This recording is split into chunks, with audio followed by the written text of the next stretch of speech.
comes versus SMU, SMU can score. SMU is a well-coached offensive football team, so I would be careful with them. It certainly ain't Arkansas State, and Rhett Lashley will have his guys ready to play. I just don't know if they've got, the type of depth, if the thing turns into a track meet, if they can just keep going back and forth. But we'll see, because I know they'll play good offensive football. And SMU defensively played well this week. We talked a little bit about Texas A&M, Miami already, Ole Miss and Tulane. We touched on that one. That'll be Lugs' game next week. Oregon and Texas Tech, Auburn and Cal, those are big games. So too Nebraska and Colorado, great broadcast, 11 a.m. on Fox. They get the prime show again. And then here comes Notre Dame on ABC at 11 a.m., opposite of that game against NC State. Final 15 seconds. Irish 2-0 as opposed to 0-2. They look a little different. Now they start to get tested a little bit. They do. And Brennan Armstrong and that offense at NC State is going to test them. And I think that's going to be a really good game, an under-the-radar game. And we'll see what happens. You're right. Now Notre Dame's going to start seeing some teams that are an upper echelon in level of competition. He's Tom Luganbill. Watch him on the broadcast tonight. Clemson and Duke wraps up week one. That this evening on ESPN. All right, Luke, thank you. We'll do it again next Monday for our week 3 show. Until next time, God bless you and God bless America. Remember, the next round starts at 9 a.m. Central Time live. Have a great morning, everyone.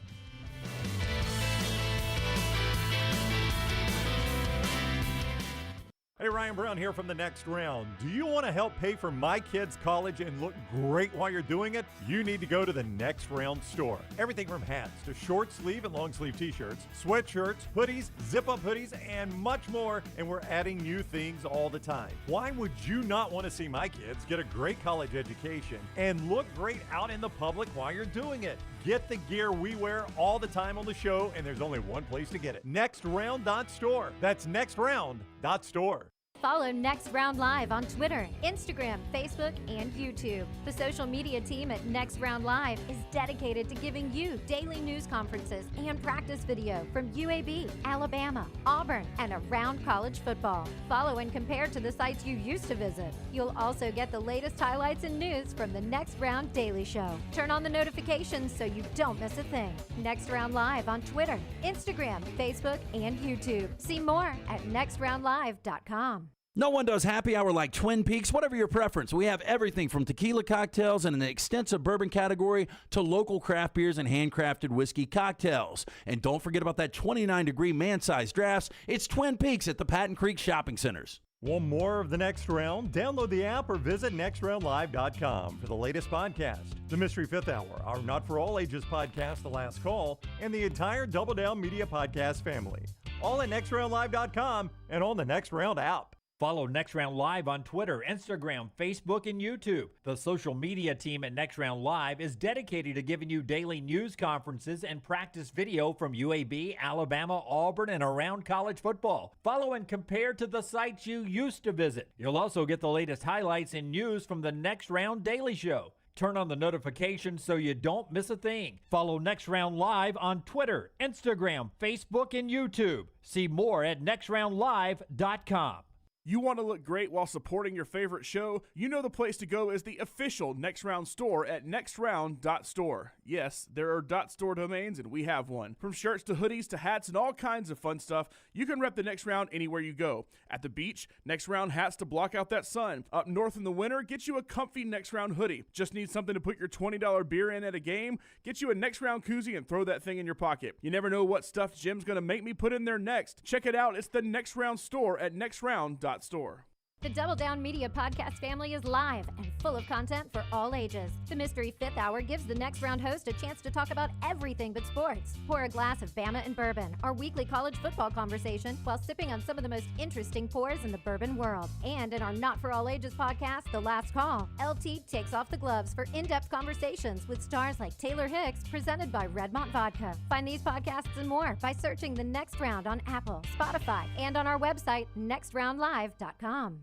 Start your day online with our website, nextroundlive.com, for the latest videos, podcasts, and college football stories. It's also a great way to stream the show or shop in the Next Round store. Stay connected by visiting nextroundlive.com. Jim Dunaway, Lance Taylor, Ryan Brown, and Rockstar.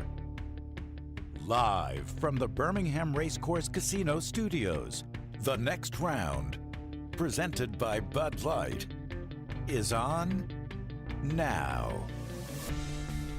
It's a Labor Day tradition for us, laboring on Labor Day. We're at work here live because we love to do it. One more game tonight, Clemson on Duke's campus. That's coming up a little bit later on to wrap up what has been a very interesting week one of college football. Not a lot of close games, not a lot of entertaining games, but a few really, really, really good games. Some that we may look back on at the end of the year and say, man, that Colorado TCU game may have been one of the top 10 entertaining games of the year. Man, that Wyoming comeback against Texas Tech and Laramie may be one of the top 10 dramatic moments of the year. There were a couple of big moments. None may be bigger than what we saw last night, the reawakening of a college football giant. Yeah, look, I got to say I was completely wrong on LSU. It was weird, though. LSU was up 14-7 with a minute to go in the first half, and then they got completely dominated. I think some of those fourth down attempts from Brian Kelly, and I didn't disagree with him going for it. I mean, you got to go for it down on the goal line there. But for them being unable to convert those fourth downs, they had an opportunity to build that double-digit lead early on. And then I think the game's a little bit different. So you say it's automatic, Brown, that you have to go for it. Like 4th and 2, well, you've run 5 plays inside the 5 already. You've got no momentum going. I know you don't want to. You'd love to get a touchdown there, but is there any criticism for him not taking points? I mean, in hindsight, obviously in hindsight, the 3 wouldn't have mattered, But at the time, as that game was unfolding and it was a tight game, you did wonder. They gave up 3 points down there because you said 5 plays inside the 5, and then what was it, 7 straight inside the 10? Yeah. And I do look at that like if I'm a coach, I'm like, I've run 7 plays and can't get it, or 6 plays now inside the 10 and can't get it to the end zone, unless I have got the most amazing short yardage play that I thought I was going to be able to hold all season. I need it now. You kind of want to kick there, right? And boy, that 4th down was a complete and total disaster. One thing Florida State apparently had all summer to scout, Jaden Daniels faking it to the running back, pulling it back, and running around the edge. I don't think it fooled him one time. No, it didn't. Not one time. My 3 biggest takeaways from this game were Florida State's defense is legitimate. Keon Coleman is going to be a difference maker. And then my third thing is once LSU got down, and Brown and I kind of discussssed this in the production room over there, LSU seemed to quit. Yeah, they laid down the at the end of that game. Body language was awful, and if that's week 1, if I'm Brian Kelly, and he said it was a complete disaster and took a lot of blame on himself, because I think he was one of the reasons. Again, I was sold on LSU was how confident he was in the offseason. He thought he was going to win this game by double digits. If you would have told me this is a 45-24 final and don't tell me who wins, I would have said, oh, this is LSU. Yeah, I'm kind of with you. Yeah, Furman wouldn't have. Todd Furman on our show Friday would have said something totally different, right, Brownie? The Florida State fan. Yeah, I mean, Lance basically called him out as a homer, but Furman was the one guy in America I heard get this game right. I did not hear anybody else that's neutral. Now, look, I'm sure Florida State fans like, we going to win this by 2 touchdowns, but I did not hear anybody else call for a Florida State win going away. Danny Cannell, who's full of Florida State, yes, right. but even Fowler, who left Thursday, he was down in Orlando for a couple of days on the call. He said a lot of Florida State fans, LSU fans have been out. Fowler will go have a cocktail or two. He says they've all been a little hesitant on thinking their team was going to win the game. Both sides respected what the other was bringing in a top 10 matchup, and he said neither side were really overconfident they were going to win the game. Now, afterwards is a different story. We rewrite history very quickly when the outcome is positive. More on Colorado in a little bit, but it was such an impressive beatdown. And to your point about LSU quitting, who wasn't quitting the physicality of the game? Florida State. No, when the LSU players didn't want to have contact late, you know what was happening? The Florida State players were running at them and hitting them still. They were running over them into the end zone. I'll tell you this. So Jordan Travis got away with that where he really should have taken a safety or found a way to throw the football away. When he threw it over the middle on the 10, it gets tipped up. 2 LSU guys go for it. That was a huge play in the game that didn't go the way for LSU. When he threw his first pick, it was an awful read. That could have easily been a pick 6. And one guy that was completely a ghost last night? A guy that maybe was a dominant defensive player at the end of the year last year, and you're like, hey, tell you what, he was so dominant, let's change positions with him. Is that who you're talking about? That's what I'm talking about. I didn't hear his name called last night. Say his name because we haven't heard it a Harold lot. Perkins is his name. I tweeted this, and honest to goodness, and Dunaway reacted to it, Lance. Honest to goodness. It was the amazing play by Jordan Travis down on the goal line where the backside defender is coming in, and he basically spins around and eludes him and then boots it out for the touchdown. And Herb Street says, Jordan Travis's read right here is Perkins on the end. He's not reading the other guy. He's reading Perkins on the end. And when Herb Street said that, honest to goodness, I'm like, that might have been the first time I've heard his name That was in the second half. Yeah. And it wasn't even him making a play. It's just Jordan Travis reading him. So I tweet that out. And then Dunaway says. He tweets it out, and I retweeted it. I'm like, I forgot Harold Perkins was playing in this game. I mean, I know who Harold Perkins is. I forgot he played for LSU. That's all I could think about the entire first half was I have not heard Harold Perkins. I'm holding up two fingers. It's like I'm on My Cousin Vinny. Yeah. Judge, please. I'm holding up two fingers. What does that represent? How many tackles Harold Perkins had last night? That's crazy. Do you know how many passes, or do you know how many behind the line of scrimmage tackles? He was pretty good at that last year. Would you give me that? Oh, yeah. You know how many he had? 0. I'm going to hold the two fingers down now. He didn't tackle anybody behind the line of scrimmage. Luganville explained it on Monday Morning Kickoff, Monday Morning Live, this morning, podcasted wherever you get us audio or video today and on YouTube, Monday Morning Live, wherever you get the next round. He said they did this to Will Anderson some last year. A lot of teams did too. That basically you go to the line and everything is schemed away from him to where he cannot make a play. And that he's that type of guy that they go to the line, they read him, and everything is designed away from him to where there is just no way he can make a play. And so that was pretty crazy. One thing you know about Brian Kelly. And they were dropping him in pass coverage too, though, Jim. I mean, I know you scheme away from him, but when you're taking him off the line of scrimmage to drop in pass coverage, I just don't feel like you're using Harold Perkins for what God created him to do. But how many times have you gone back and watched the Alabama-Tennessee game and you think to yourself, boy, did they ever rush Will Anderson in that game, or was he sort of reading Hooker or whatever he's doing? Will Anderson and Dallas Turner, other than one turnover, didn't really impact the Tennessee game. They did not. I mean, it was bizarre how you use such talented players. One thing we know about Brian Kelly, though, when they lose the game, and this goes back to his Notre Dame days, he can be very critical of his team, of his players, of his locker room. And he was that last night. Here's Brian Kelly in our MyBookie Sound of the Day, starting us off here, brought to you by our friends at MyBookie, mybookie.ag. Here's Brian Kelly last night after the loss in Orlando. Yeah, congratulations to Florida State. They played a great second half. They were the better football team tonight, and we certainly are not the football team that I thought we were, and got to do a much better job, obviously, and developing our football team. We clearly were short in a lot of areas tonight, and that falls on me to get our football team to be better in most of the competitive areas that you saw tonight. Oh, I mean, and it's fair statements. I'm not saying it's not a fair statement. He's exactly right. Not the football team. He used the word short there, and I just wonder if that was intentional, because some of the portal guys he brought in, and specifically one corner from Syracuse who's under 6 feet, oftentimes found himself against a 6'4" receiver and getting out-jumped and out-battled for footballs. I wonder if that was, we thought we were going to be better at the corner, some of the portal guys we brought in, and we just aren't. We just were not tonight. Well, I heard Ryan Clark, a LSU alum, this morning, and he's like, we shouldn't be taking transfers from Syracuse. I mean, it does make you question. There are so many great players from the state of Louisiana that want to wear the purple and gold, and we've got a Syracuse transfer that's like 5'9", covering Johnny Wilson, who's one of the biggest receivers in all of college football. I don't know. I'm really surprised that LSU's in this spot. I'm not going to knee-jerk it. I know it's your national championship pick. Well, they're not going to win the national championship. Well, 2014, Week 2 loss, Ohio State, national champions. 2017, Week 13 loss, Alabama, national champions. Okay, but nobody has ever lost in the first week of college football and gotten to a college football playoff. So I do think that's probably gone now. I think Florida State is legitimate, though. I don't think there's any doubt about that. That was a weird 23 minutes of football. So it's 14-7 with a minute to go. The next 23 minutes, Florida State outgains them 246-55.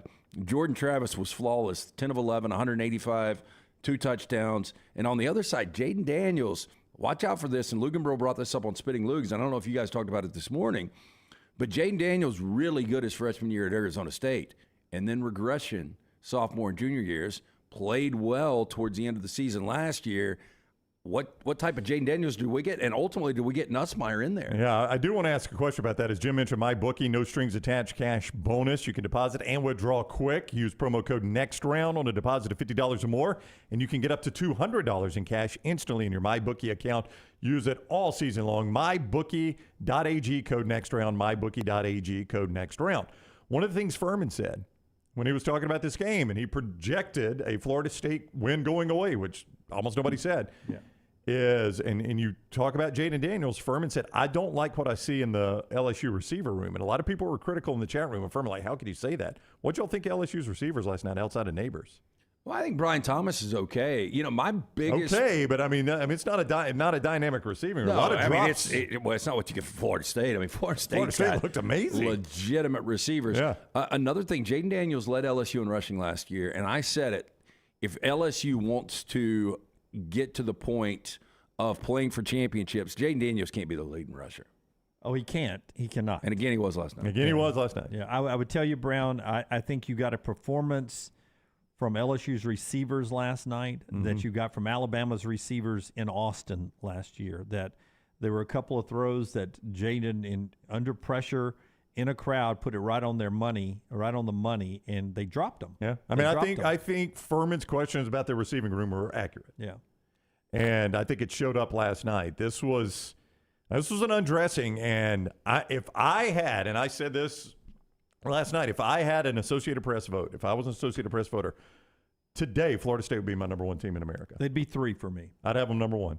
Yeah. Now, you remember the way I voted. You hated it. Yeah. But I had a lot of volatility in my poll. I would move you quick, up or down, right? And I'm not saying that means I think Florida State will be number 1 all year long. They could easily lose that spot if Georgia does something impressive, or Alabama does something, or Ohio State or Michigan or whoever.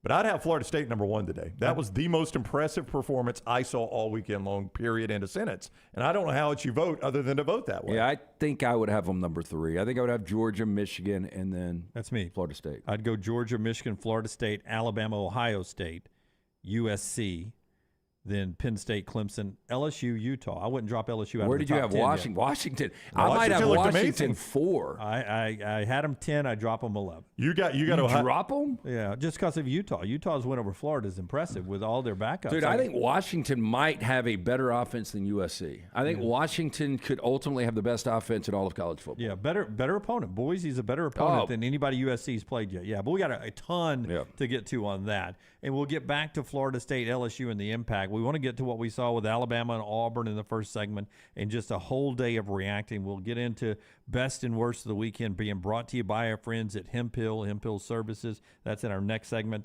Tell us about Shannara Flooring as we jump into the Jalen Milroe era over in Tuscaloosa. Sometimes you got to redecorate, Brown. Maybe you need to bring in a quarterback that can run it and throw it like Jalen Milroe. Yeah. You used to know Shannara Flooring is Homewood Carpet and Flooring. They are now Shannara Flooring. They've helped our guy Rockstar. Rockstar had an LSU second-half offensive performance buried under one of his floors, and Cord kept tripping over all the drop passes and hurting his head is basically what happened. It was a very topical floor we had. That's right. Very I think it is every day if you'll follow the script. Yeah, I have been. Yes. He can play on it now. We were on it this weekend before we left to go to the beautiful land of Troy. Oh yeah. Rockstar saw the Trojans this weekend. But you love Foo and the gang right there at Homewood Carpet and Flooring, now Shannara Flooring, right, Rockstar? They helped you out a lot. They did. They did a fantastic job, Paul and the boys, and Foo and me. The Foo and you. Shannara Flooring offers the best tile, the best hardwoods, the best carpet, the best LVP and LVT, the best countertops, and specialty flooring in Birmingham. Whether residential or commercial, does not matter. They do every bit of it for you. ShannaraFlooring.com. 205-518-6423. Help them let them do for you what they did for Rockstar. Just make it a better space in your house. ShannaraFlooring.com, 205-518-6423. On Twitter, by the way, Tyler Booker, next segment. He'll join us today. It's a work day for Alabama football with Texas coming to town. Game day's in town. Everybody's in town this weekend for the Longhorns and the Crimson Tide. That rematch in Tuscaloosa. Tyler Booker in the next segment. So from the player's perspective, in the next segment, he'll put week one in the context. Vern Funquist on Twitter said this yesterday. He's like, Sunday morning thoughts. If Jalen Milroe put up 5 touchdowns in a Colorado or Ohio State uniform, people on this app would have him a legit Heisman contender after week one. But that's none of my business. That's from Chris there, Vern Funquist, friend of the show. When you look at what Jalen Milroe did against a much lesser opponent than some people played in Middle Tennessee, but a bowl team last year, what was your initial takeaway of an Alabama record, 3 passing, 2 rushing touchdowns? Well, I think what it did was it established him. You know, there was so much discussion on, okay, Milroe's going to start against Middle Tennessee State, but is it possible somebody else comes in like a Buckner or Simpson plays extremely well, they end up getting the start against Texas? I think this at least shut the door for a while on who the starting quarterback is. I thought he performed well. Look, he's an athletic guy. I'm still not sure that he's got an alpha receiver. Isaiah Bond, you know, the guy is just, the speed is ridiculous. And Jermaine Burton's solid, but, you know, I don't know what you've got at the receiver position. See if you guys agree with this. If you took, and you can't do this, I know, but if you took not Tyler Buckner, if you took Jalen Milroe back before Jalen Hurts ever played a game at Alabama, all right? So we're before Jalen Hurts, Tua Tagovailoa, Mac Jones, Bryce Young run. We're before 4 NFL quarterbacks started at Alabama. And you drop that performance in, what do you think Alabama fans' reaction would be to that performance Saturday What night? an athlete. I think they'd be fired up, wouldn't Yeah. they? And this is good for Alabama, is that you have been so spoiled in quarterback play that you're used to an NFL starter, and you don't know if this guy lives up to that. But I think you'd be fired up if you put him in that scenario. I mean, it's hard to argue. He's the first player in school history to do what he did Saturday night. That's pretty proud history Alabama's got. I just mentioned 4 really good quarterbacks that have just played there. They didn't do it. Yeah. And he did it in a half, basically. Rockstar, give me cut number 3. Milroe with no interceptions. All you guys are pointing out, didn't see any memorable drops from the wide receivers in the game either. Penalties were down. A lot of the things that nagged this team last year didn't happen in the Middle Tennessee game, but it's different this week. Here comes Texas, another top 10 team coming to town. A like opponent, Texas and Alabama down to the wire last year. So Nick Saban gets asked about Jalen Milroe and his performance now moving forward to Texas. Here's Nick Saban after the win. Yeah, you talked about Jalen needing more experience moving forward. How do you think tonight's positive performance will help him moving forward to next week and beyond? And who is that? Jalen Milroe. But Jalen Milroe, positive performance, how they'll help him build towards. So you're asking me to speculate, and I answer a hypothetical question about how some guy's going to perform in the future? I don't really know. I mean, I love him. I think he's doing well. I know he's working hard to try to improve. He's a good competitor. He'll do everything he can to play his best. But I don't have. This is a Coke bottle. It's not a crystal ball. How do you think he'll play? Do you have any idea? Hard to know. It's what we all strive for, though. I mean, we want everybody to play well, and we're going to try to prepare them the best way we can. But that's why you play the games. I look at it, Brown. It's half empty, half full. This crystal ball Your of crystal mine. ball? Yeah, it'll be interesting. We'll talk about Alabama, Texas leading up. All right, Auburn real quickly before we take a break and get to Tyler Booker as well. Hugh Freeze wins his first game. The atmosphere, a record crowd as expected, off the hook down at Auburn for Hugh Freeze. And you wondered, okay, what's Robbie Ashford's role going to be? It's Red Zone Robbie. Yeah, Red Zone Robbie. And Red Zone Robbie is, Jalen Milroe, great athlete. Robbie Ashford, his ability to run. But boy, if he had a semblance of accuracy, and Hugh Freeze's system could be really, really good.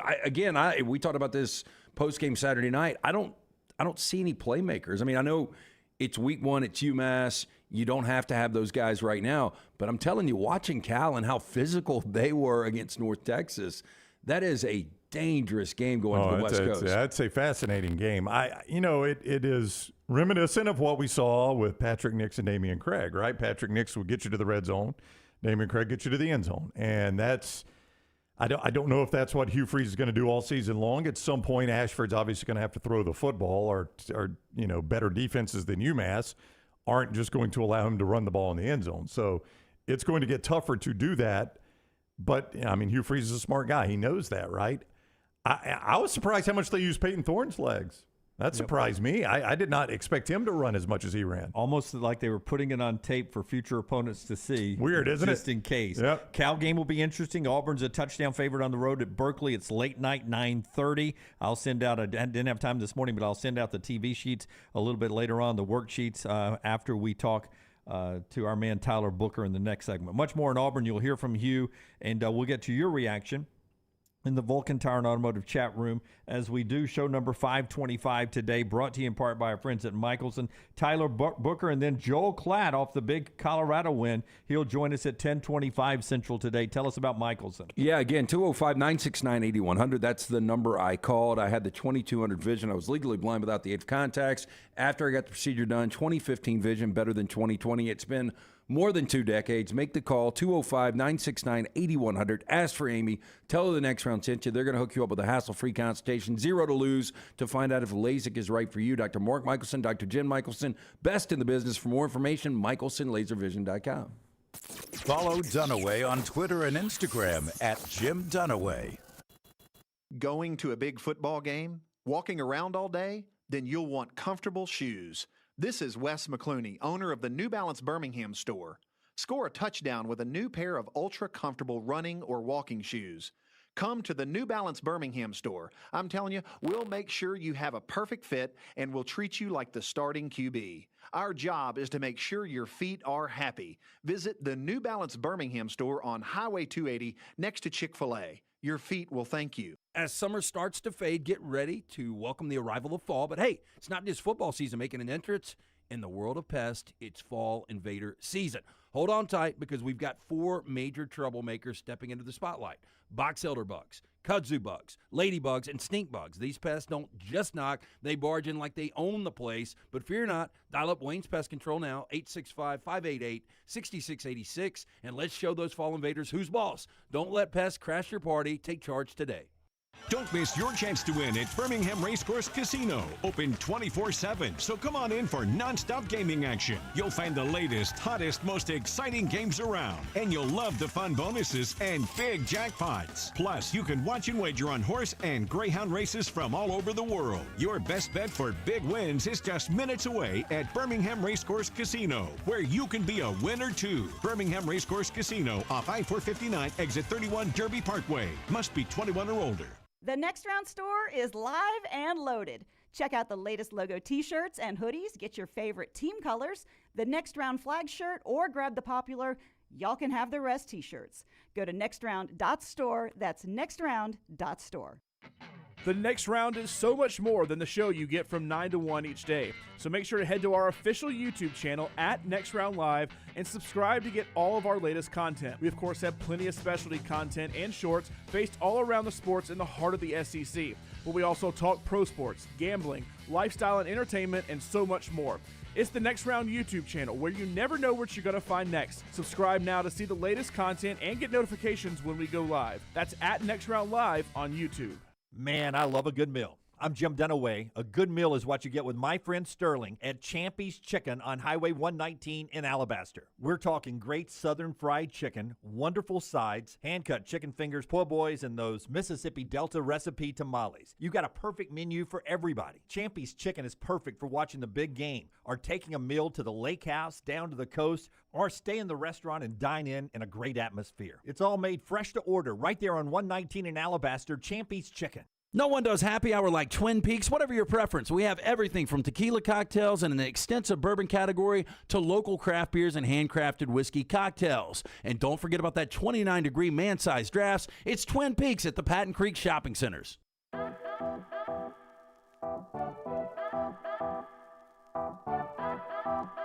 Our friends at the University of Montevallo, great place to go to school. Maybe you're looking for a smaller campus, smaller class size. Maybe you're a high school athlete who wants to continue that high school career in college and play at the Division II level. You can do that with the University of Montevallo.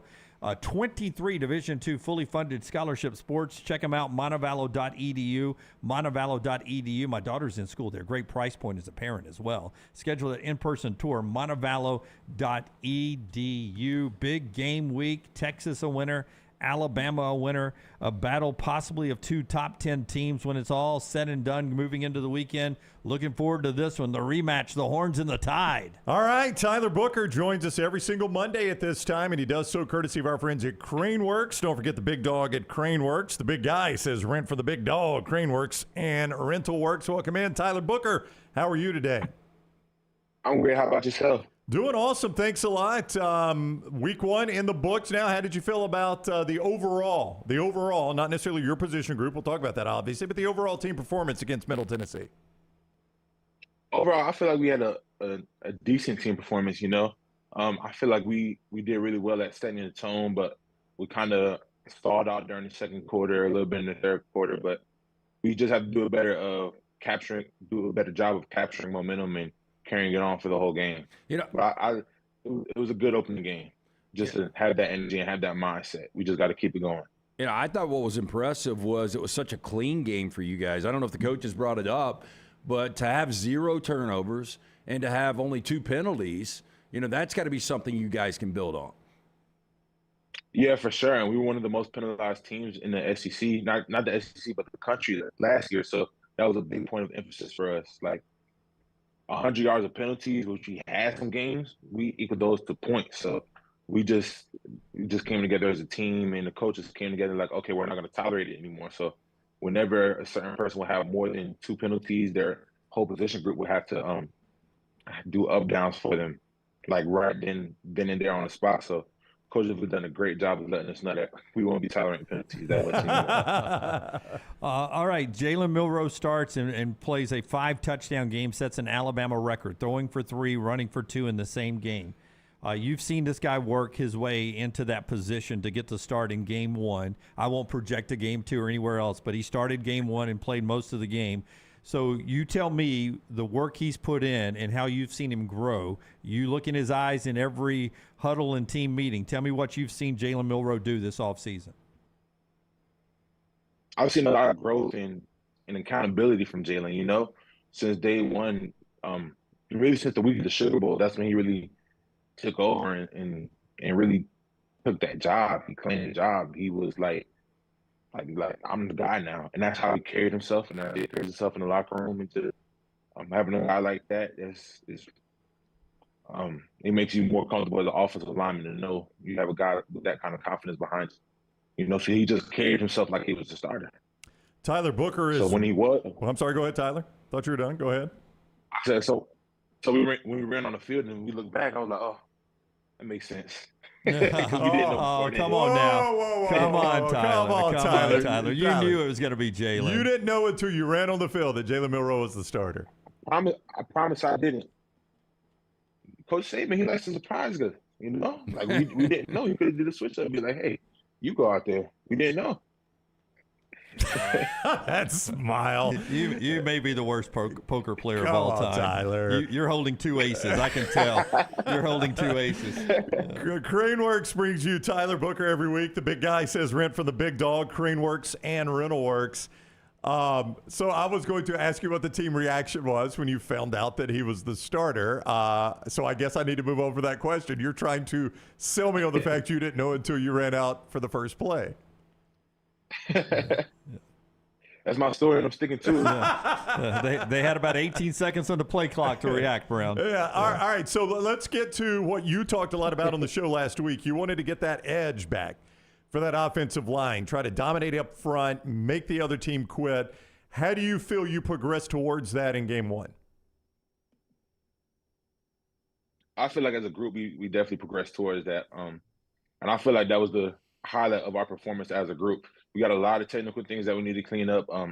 We have a few assignment things that we need to clean up as well. But one thing that we can hang our hat on is that everybody strained, everybody played through the whistle and everybody really played with that dominating mindset. Like as a group, we had 21 knockdowns, you know, and that's great. A couple of people, I think all the starters had 3 or more. I had 7, so I put that out there. Me and JC compete every week to see who could. Me and JC compete every week to see who can have more. I had 7, he had 5, but yeah, just that group competition that we have with that as well. Yeah, there's a lot of things that we need to clean up, but I like where we are right now. You know, the last couple of years we've talked about the speed of Isaiah Bond. It was on display with the 47-yard touchdown on Saturday. Most of these guys that are really fast, they'll always claim, I'm the fastest guy on the team. Is Isaiah that guy? And if not, who is it? I feel like Isaiah's that guy on the offensive side of the ball for sure. On the defensive side, I'm pretty sure TNR's pretty fast. I think TNR's pretty fast. Hmm. Hey, I'm interested. It's just off the top of my head. Yeah. So you don't want to put that out there that it could be you, though, right? Come on. Save it for the combine. Save it for the combine. I hear you. Hey, so Texas is coming to town. It's a big game. We know this. It's primetime game day. Herb Street. The whole crew's here. So, how much Texas tape? I'm not asking when you started watching. Do you feel like you know Texas like the back of your hand right now? You watch a lot of Texas tape already since the game ended on Saturday. Are you a film guy? Do you sit back and watch a lot of film? Definitely, we the whole group we're a bunch of film guys, and the more film you watch, the slower the game becomes, and that's when you could just play your game because you can see guys' tendencies. Like for example, Middle Tennessee, whenever they ran that 3-man game, you can see the defensive end was a little bit further off the ball. And then the linebackers, they would change their demeanor whenever a linebacker plug would come. So just knowing that stuff in the back of your head before the ball is snapped, you're putting yourself at a major advantage. And yeah, so yesterday we had a team stretch and stride, and after that the offensive line came together. We watched the Middle Tennessee game, and then we watched Texas's game against Rice, and they look really good up front. They're really stout up front, and it's definitely going to be a challenge for us. But we're more than excited to take that on. I've always wondered this, and this is not a serious question, but when you're watching tape, is it like for me watching a movie, I need a little popcorn or a little sweet and salty sitting next to me? Or are you able to watch snacks as you're watching film as well? You're able to eat snacks while you're watching film? Nah, I'm busy taking notes, man. I wish. I mean, it's fun. It's fun watching other offenses and how they do things, and like an offensive lineman might punch in a certain spot or do something to knock the defender off kilter, so I'll write that down. But it's really an art form, really watching film. Yeah. Tyler Booker is with us, courtesy of Craneworks. The big guy says, rent for the big dog, Craneworks and Rentalworks. One of the plays that a lot of people talked about in the game, Middle Tennessee had a spy on Jalen Milroe. He left his feet, and you made him pay for that. That man has a family, Tyler. What are you doing to that poor kid? I learned it from my offensive line coach, Trey Thomas, back at IMG. So when he first came, he played for the Eagles, all-pro Pro Bowl tackle years and years ago. But he would always show us clips of him playing. And I remember the clip of him. He played the Dallas Cowboys. I forget which defender it was, but the defender jumped. And he landed, but he hadn't landed all the way. And Coach Thomas punched him.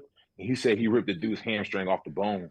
So I always remember that. Like if I catch somebody jumping, you gotta wait for them on the way down. So once they're on the way down, that's how you get in the fall.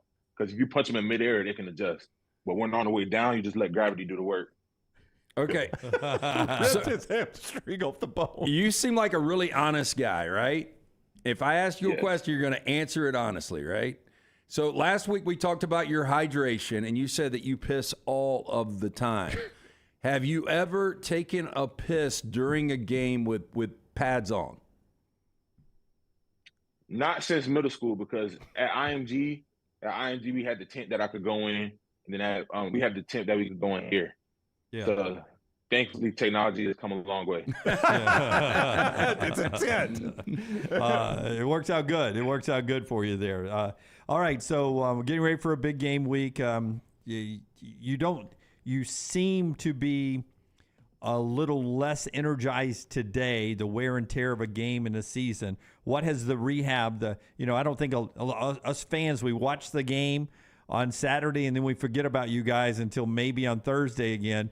You guys are working 24/7, 365 for the entertainment of the fans. We forget about you until you roll out there again on Saturday night. What's rehab like after a game? What have you had to do to get fired back up, rehydrated, rejuiced, rejuvenated, and get ready for the next game? How much time have you been with the trainers? Been cold tubbing? What have you been doing?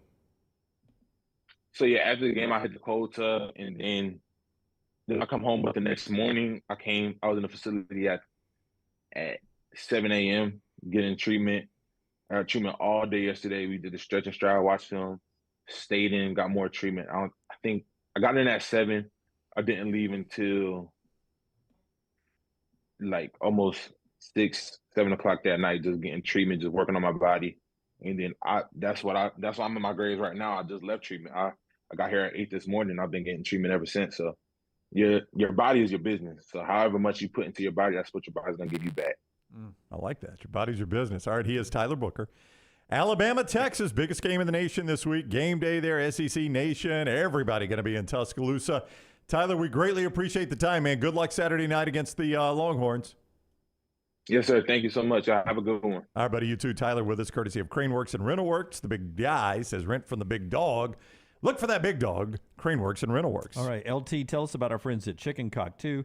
If you watched our pregame and our postgame show, you saw I was enjoying the Chicken Cock over the weekend as well. Great stuff. The bourbon or the rye, both available in the state of Alabama. All expressions are available for special order at your local ABC store. You can order online, find out more information about this great bourbon. ChickenCockWhiskey.com.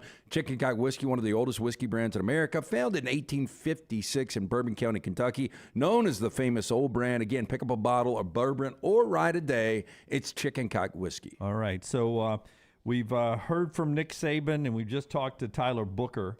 Elijah McAllister joins us later this week. He's our NIL deal with Auburn. He'll be with us when? He is with us on Wednesdays at 10:45. Good game for Elijah McAllister. I liked seeing him out there. He was one of those where he was in one of the oars where you didn't know who was starting in that position. He got the start. I thought he played pretty well for that defense. They didn't look good on the first possession, Auburn's defense, but they clamped down and played with a lot of energy. I really loved, after that first series, Justin Rogers, the push he got in the middle of that team, running back by committee without Jarquez out there.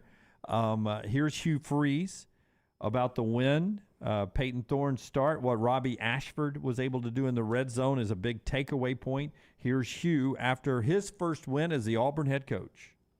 Every press conference I've been in, I've said Robbie Ashford is vital to us winning football games, and I don't know else how to say it. He is vital to us winning football games, and I don't know exactly what that looks like from week to week, but I know that he's vital to us winning football games, and we need him. Yeah, and as you said earlier, one of you referenced Damian Craig in the red zone. Yep. And you talked about how hard it is to stop Robbie Ashford. He's definitely one of the playmakers this Auburn team has, and he can do it a variety of different ways. I guess what we'll see is two quarterbacks all year long. Yeah, I would think so. And, if Robbie can ever develop, Peyton Thorne wasn't bad. We talked about this on the pregame on Saturday. Peyton Thorne's a solid quarterback. You kind of know what you're getting there. If Robbie can ever turn the corner and build that accuracy, he could be a really good quarterback. I do think one of the things, because I think Robbie Ashford factors into the run game, one of the things Jarquez Hunter being out has showed us is that Auburn does have some depth at running back. When he gets back, whatever game that is, whether it's Saturday against Cal or on down the line, he and Alston, I think, are going to be a pretty good 1-2 punch. We've seen what Hunter can do. We saw Alston. He apparently tore it up in fall camp, according to everybody you talked to. So I think they'll have a pretty good 1-2 punch. And one other thing I would say, and again, I know it's UMass, so this could change. I think you better be careful punting to Auburn this year. Keontae Scott's a playmaker on that punt return. Oh, yeah. He had 2 really good returns. If Auburn's defense can get some holds, I think they can get some good field position out of their punt return game, too. Yeah. And it's not like, there had been buzz about Deontay Scott returning kicks, so UMass. Keontae Scott, yeah, exactly. Keontae Scott. But he had a reputation already. That's and right. UMass knew that going in. So he burned him. It's not like it's not like that he surprised them. Yeah. You just wonder how much do you keep kicking to him in vital situations with what he's put on tape already. Yeah, I mean, he's really, really good. I like Jalen Simpson in the secondary. I thought there was a lot to like. Again, just like we talked with Tyler right there, you're playing Middle Tennessee. I don't know what you could take away from playing Middle Tennessee. I don't know what you could take away from playing UMass. I thought both Alabama and Auburn handled it the way you're supposed to handle those games. You put them away early, and you get guys playing time. Yeah, best and worst of the weekend coming up in the next segment, and we'll react to college football the rest of the way. Joel Klatt coming up at 10:25 Central Time. He's our next guest. One other note I wanted to throw out before we hear from our friend Dr. B here, who's got LTs ready for the big game. And we'll get into the Colorado story in the next segment. What an amazing, entertaining football game that was. But we were looking for first-time starts, and Carson Beck and the two-time defending national champs was sluggish against a team you were expecting them to handle like Alabama did Middle Tennessee and Auburn did UMass. 17-0 at the half, 10-0 deep into the second quarter before they got another touchdown. They win easy, and I would just say that I think we've seen many Alabama teams in that situation sort of sleepwalk through a game like that. Any panic in either one of you about what you saw from Georgia and Carson Beck in this first game? Not at all. And the thing I would say about this is the SEC had a bad look this week. I mean, some of Georgia's main opponents, Florida looked awful. South Carolina looked awful. Their opponent last year in the SEC championship game in the second half, LSU looked really bad. So, Carson Beck, early on, they had no offense rolling, and then they got it going a little bit. I mean, UT Martin's bad team. The only thing I would say is, Brock Bowers, got one of the early touches. He still is just not getting a lot of touches. I mean, 5 catches, but you watched, I couldn't make it much more past the first half of that game. The first half of that game, it was a little bit like Harold Perkins. You're like, where's Brock Bowers? Yeah. Not a lot of targets. Yeah. Of course, same way as I'm watching Ohio State and Indiana, Marvin Harrison Jr., 2 receptions. Ohio State's got quarterback problems. Yeah, we'll talk big picture with that coming up. But Colorado, when we come back, is a big story, entertaining football game. We'll talk about Deion Sanders and the well-coached Buffaloes and what they were able to do. Show being brought to you by Dr. B. Yeah, Dr. B, T3hair.net. That is the website you need to go to. Again, when I started to thin out, Dr. Beckenstein is the name everyone said. Since I've gone, the first time my hair has more than doubled in thickness. For more than 20 years, women and men have turned to Dr. Beckenstein for a range of cosmetic and reconstructive procedures. He will use that experience, his advanced training, genetic testing, to help his patients fully understand the procedures they are considering. Call Dr. B today, 205-319-0316. That's 205-319-0316. Make sure you tell him the next round sent you. Again, for more information, T3hair.net. Call the next round now at 205-734-0923. Remember the name Way to Wellness if you're battling weight loss in your life. I'm Jim Dunaway from The Next Round. There was a time I was over 216 pounds until Way to Wellness helped me lose 45 pounds, and now for over 2 years, they've helped me keep that weight off. Here's their website, aplanforme.com, aplanforme.com. That's a great name for a website because there's no cookie-cutter plan. Everything is designed specifically for you. No contract, no sign-up fees, and your first consultation is free at Way to Wellness. Stop by the New York Butcher Shop and pick up the finest in certified Angus prime beef steaks and burgers, premium pork chops, ribs, and all-natural chicken cut to order just for you.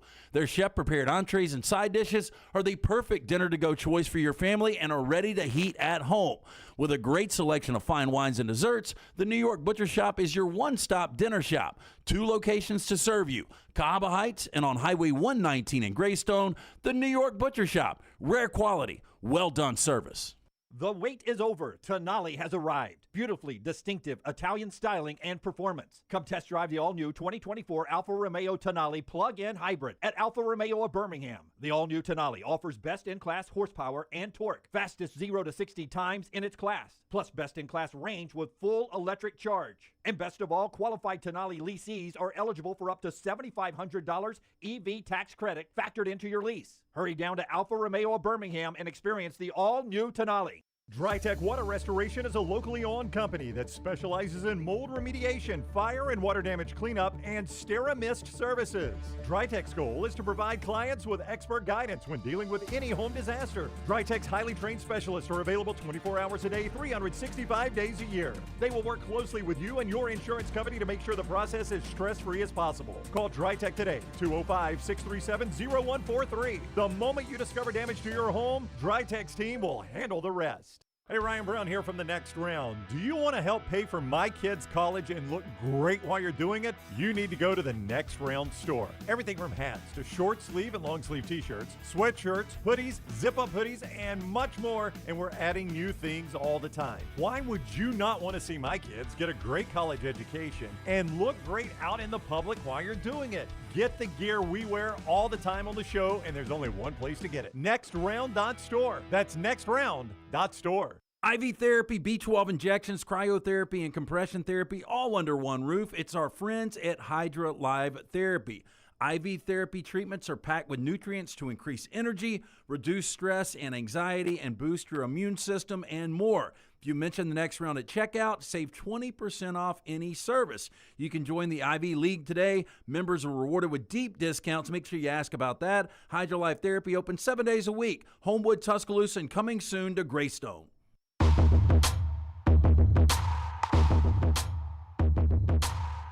All right, rolling on here. A lot to get to in this segment, including the most entertaining game of the weekend. Being brought to you in part today by our friends at Hemphill. Hemphill Services brings you best and worst of the weekend. Yeah, our friends at Hemphill, remember, still offering that 0% for 60 months for qualified customers, plus free 10-year labor warranty. When you mention The Next Round, call Adam, Chad, Andrew, the guys at Hemphill Services for all of your plumbing, heating, and cooling needs. The team can service all makes and models. It's hard to stop a train. Do it now, 205-229-2090 or hemphillservices.com. LT's neighbor, best. Colorado game, worst. College game day. I've always watched. Staple of my Saturday mornings. It has a bit dust right now. Running Corso out there in his current condition is a shame. Jay, best. Auburn's playmaking ability in the secondary and on special teams. Best of the weekend from Ashley, Mark Ingram on Big Noon Kickoff's pregame show. They're doing it right. Feels crisp. A lot of pregame reaction and comparison going on between game day and Big Noon Kickoff show these days. Yeah, I didn't watch much of either. I always catch the pick segment on game day. And it's unfortunate that Corso is, aging as quickly as is in front of us. I hate to see that. I love Lee Corso. But I'll say it again. I think he should always have a spot to do his headgear pick until he says he's done doing it, because it's a staple of my Saturday morning. But it is starting to remind me a little bit of late Muhammad Ali. There's no doubt. Yep. They just kept rolling Muhammad Ali out there, and he didn't know it. Mark Ingram, that guy's got a personality. He does. And I think he's got a bright future in broadcasting. I like the way he rode in on a horse, too. Well, he brings a lot of energy to that set. Look, and Fox has been catching up, in my opinion. ESPN, their game day has been the GOAT for a long time, but Fox is catching them quickly. Yeah, I would tell you that it was weird seeing CBS do some of the games they did this weekend, like, I didn't get to see any. Gary was Ohio State, Indiana on CBS, and I'm getting it over the air. And they do such a good job with their cameras, works, and it just looks really good. They did the Rutgers game from Rutgers with great camera work on a Northwestern Rutgers game. Then they had great camera work and broadcast quality of an Oregon State, San Jose State game. It is weird seeing those teams on CBS. Yeah, San Jose State with bleachers on one side of the field. I mean, that's the most high school setup ever. But by the way, that team's good. There was CBS with their high-quality production. Yeah. And it was weird seeing that this weekend.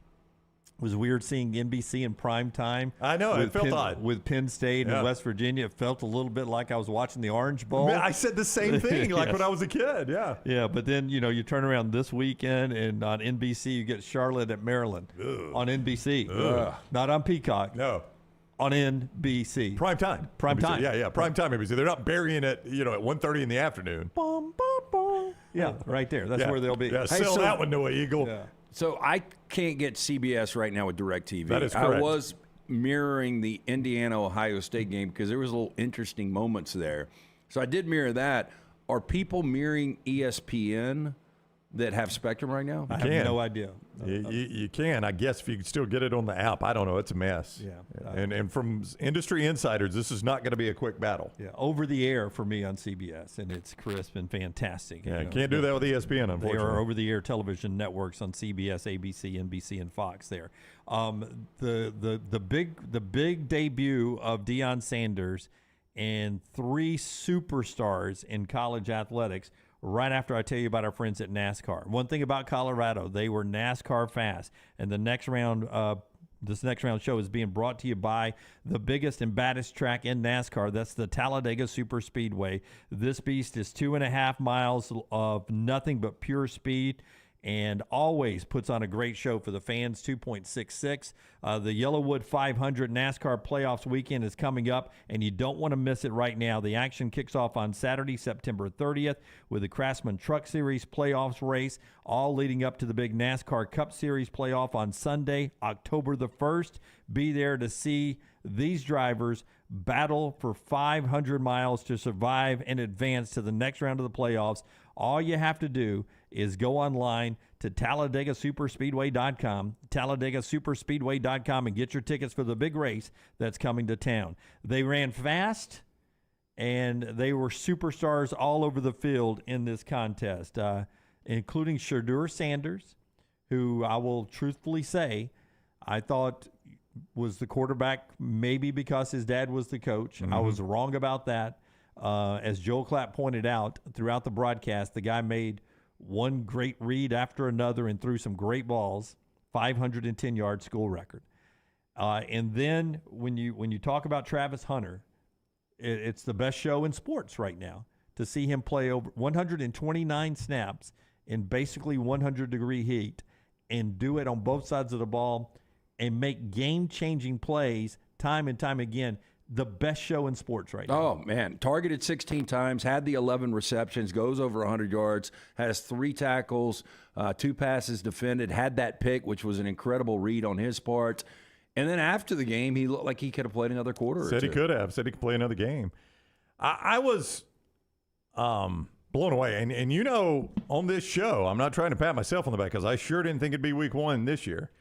On this show, I said, I actually think Prime's a good coach, and I think we're going to find out at Colorado who's a good coach. I thought they would get run out of the stadium this week. Let me go and tell you. What blew me away is you had 2 coaches in that game. One, everybody's doubting. A lot of people are doubting anyway. The other one just coached for a national championship. Flawed as it might have been, was in the national championship game. Who was the better coach team Saturday, in your opinion? It was Colorado, and not even close. Not even close. One of the best coach teams of the weekend. They were so buttoned up. I just loved how Sean Lewis called the game. Oh, boy. I mean, he was on a heater, wasn't he? And Charles Kelly. I mean, look, the defense started giving up points late. And we talked about this was a defense that was the worst statistically in college football last year, giving up 45 points per game. But, you know, when you're scoring at that rate, you can kind of forgive the defense in week 1. Yeah. I mean, look, to match their win total in week 1 going on the road as a 21-point dog and winning that game outright, that was incredible. We talked about Pac-12, how good the conference can be this year. They're 13-0, by the way. We talked about how good the quarterbacks are. Shedeur Sanders is not one of those guys we mentioned. You know, I specifically went through the quarterbacks with Luganville, and Luganville had, you know, that was kind of the next – no, it was – let me take that back. It was Brock Heward. He had Shedeur on that next level of quarterbacks. And now I think Shedeur has shown, at least early on, he is a top-tier quarterback. Yeah, you throw Cam Ward into the conversation, too. Washington State, he had a brilliant first game as well. I mean, quarterbacks everywhere in that league. And then you factor in Dylan Edwards, who was highly, thought of by ESPN 300, by Luganville, and he was a Notre Dame. He was going to Notre Dame lead. And then Deion came and talked him into coming to play for Prime. Took the job. He's played with Deion since he was a little kid. 1 rushing touchdown, 3 receiving touchdowns, 135 yards. And his speed, Luganville said it this morning, 0 to 60 may be better than anybody or as good as anybody in college football. They've got 3 stars. I don't know how they hold up to. I mean, I've got it somewhere over here. They play this week Nebraska at home. It will be a crazy atmosphere. Again, 11 a.m. on Fox again. I'm going to say that's a loss. Okay. You got Nebraska already? Yeah, Nebraska will win that game. Okay. Oh, I just don't see it with the speed, but we'll see. I mean, I do have their T-shirt on. I mean, please take my T-shirt off before you break up the band, Wedding Crashers. But they later on they go to Oregon. They host USC. They're at UCLA. They're at Utah. So you'll know what they are by the end of the year. There'll be no questioning. They would have played a tough schedule by the time you get to the end of the year. I mean, whatever you think of TCU.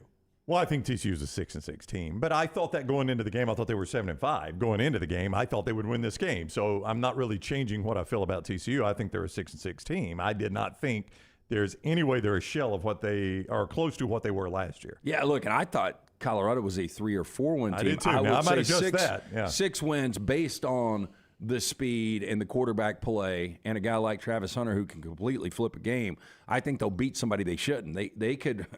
Look, they could easily beat a USC with USC's defense right now. We don't know about Oregon's defense. They're going to be a fascinating watch week to week, but I think all of this hype, I think it's going to be really difficult for them to be able to replicate what they did this week against Nebraska. So you think Nebraska beats them? I do. It's not playing well in the chat room. Well, that's why he thinks this. Colorado will roast Nebraska. NH3425. Nebraska will get run out of the stadium by Colorado. Pritch Law, LOL. Nebraska ain't beating Colorado and Bolden with that shit squad they run out there. If you know Law's words there, not mine. If you know anything about our man Lance Taylor, all that does is further confirm the reason he's taking Nebraska here. The whole world's going to be on Colorado. Yeah. I mean, I will be fascinated to see the amount.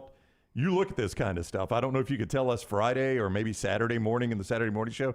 The amount of public money or public bets or whatever you gave. Percentage, right? Percentage that is on Colorado. I'll tell you, it will be Vegas's biggest liability. Colorado will be. Yeah, I mean, look, the money is 10 times the money on NFL action in Vegas, but their biggest college liability this week will be Colorado. The whole world will be on Colorado. I think you actually netted up one stake this weekend. Is that right? 2, actually.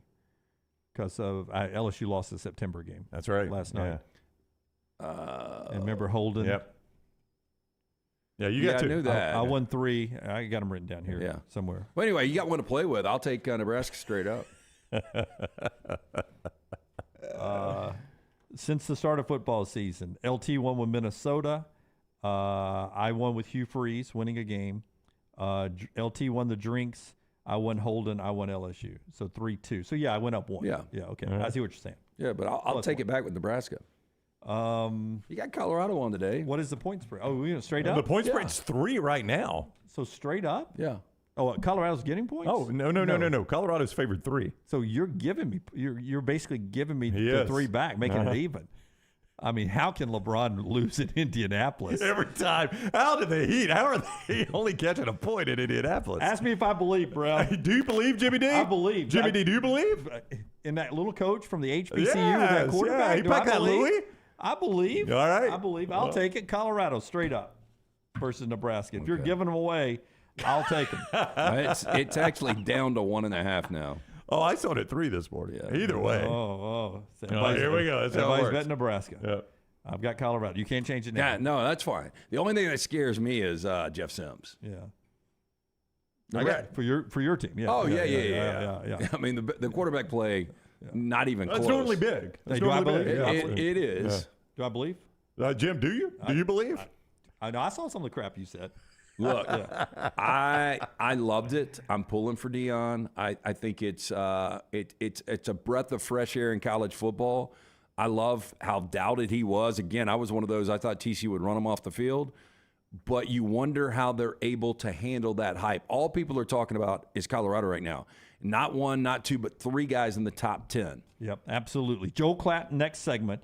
He'll be with us. 2 people here we need to tell you about. New York Butcher Shop, real quickly, when you go get steaks, New York Butcher Shop, and then Johnson RV gets you to the top of the hour here. Yeah, get in, see Jim and the fine folks at the New York Butcher Shop. Again, one-stop dinner shop. They've got not only the incredible cuts of meat, but they also have a great selection of fine wines, desserts. 2 locations, the original in Cabo Heights, one on Highway 119 in Greystone. The New York Butcher Shop, rare quality, well done, sir. And if you want to see America do it, an RV from Johnston RV Center. Cherokee is the #1 selling brand in the country, the #1 selling brand in the state of Alabama. And guess who's #1 selling those?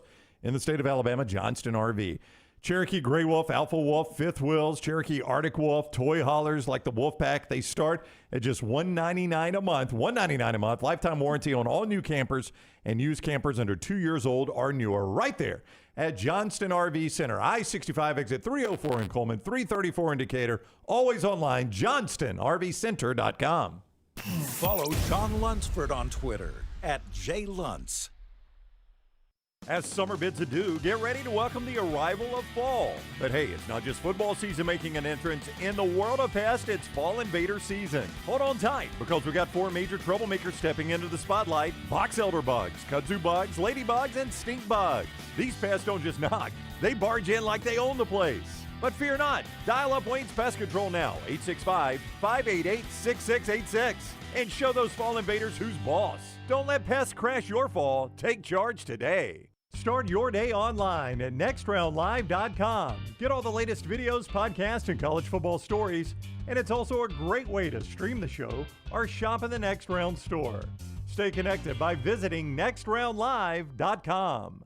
Hey, Lance Taylor from the Next Round to tell you about our friends at Gutter Cap. Gutter Cap's that patented aluminum cover system that fits over most existing gutters to keep out debris and eliminate that gutter cleaning. It's backed with a lifetime warranty, almost 20-year service record right here in Birmingham. Stay off that dangerous ladder forever. 45% off the retail price now if you call guttercapbirmingham.com. Call my good friend Chris Stewart now, 205-823-2212. Cap it, don't snap it. It's Gutter Cap. We've partnered with Who Is Coffee to create the Next Round blend. Available in light, medium, and dark roast. 100% Arabica beans. Specialty coffee roasted on demand. Available in whole bean or ground for drip pods. Espresso and coarse ground for French press. Go to nextround.store to get a link to pre-order today. Everyone that pre-orders will be entered to win a prize pack with coffees, shirts, hats, and tumblers. Nextround.store for the Next Round blend. It's college football time in Alabama. This is Congressman Robert Adderholt. I grew up an Alabama fan, Roll Tide, but my wife, Caroline, grew up an Auburn fan, War Eagle. But no matter who you pull for, whether it's the Lions of the University of North Alabama or the Gamecocks of Jacksonville State or any other school in between, I want to wish all the players, the coaches, and especially the fans another great college football season here in Alabama. I'm Robert Adderholt, and I approve this message. Paid for by Adderholt for Congress. Want more of the show? Download the app or visit nextroundlive.com for the latest podcast. The Mystery Fifth Hour, our Not For All Ages podcast, The Last Call, and our entire Double Down Media podcast family. All at nextroundlive.com and on the Next Round app. IV therapy, B12 injections, cryotherapy, and compression therapy all under one roof. It's our friends at Hydra Live. Mention Next Round at checkout. Save 20% off any service. Hydra Live's got 3 locations, Homewood, Tuscaloosa, and coming soon to Greystone.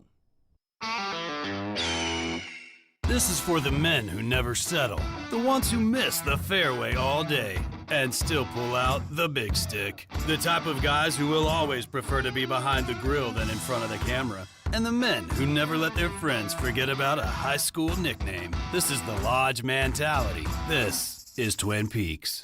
Who wants to settle for a single TV? With more TVs, bigger screens, plus our fabulous scenic views, there's more to watch at Twin Peaks. Jim Dunaway, Lance Taylor, Ryan Brown, and Rockstar. Live from the Birmingham Racecourse Casino Studios, The Next Round, presented by Bud Light, is on now.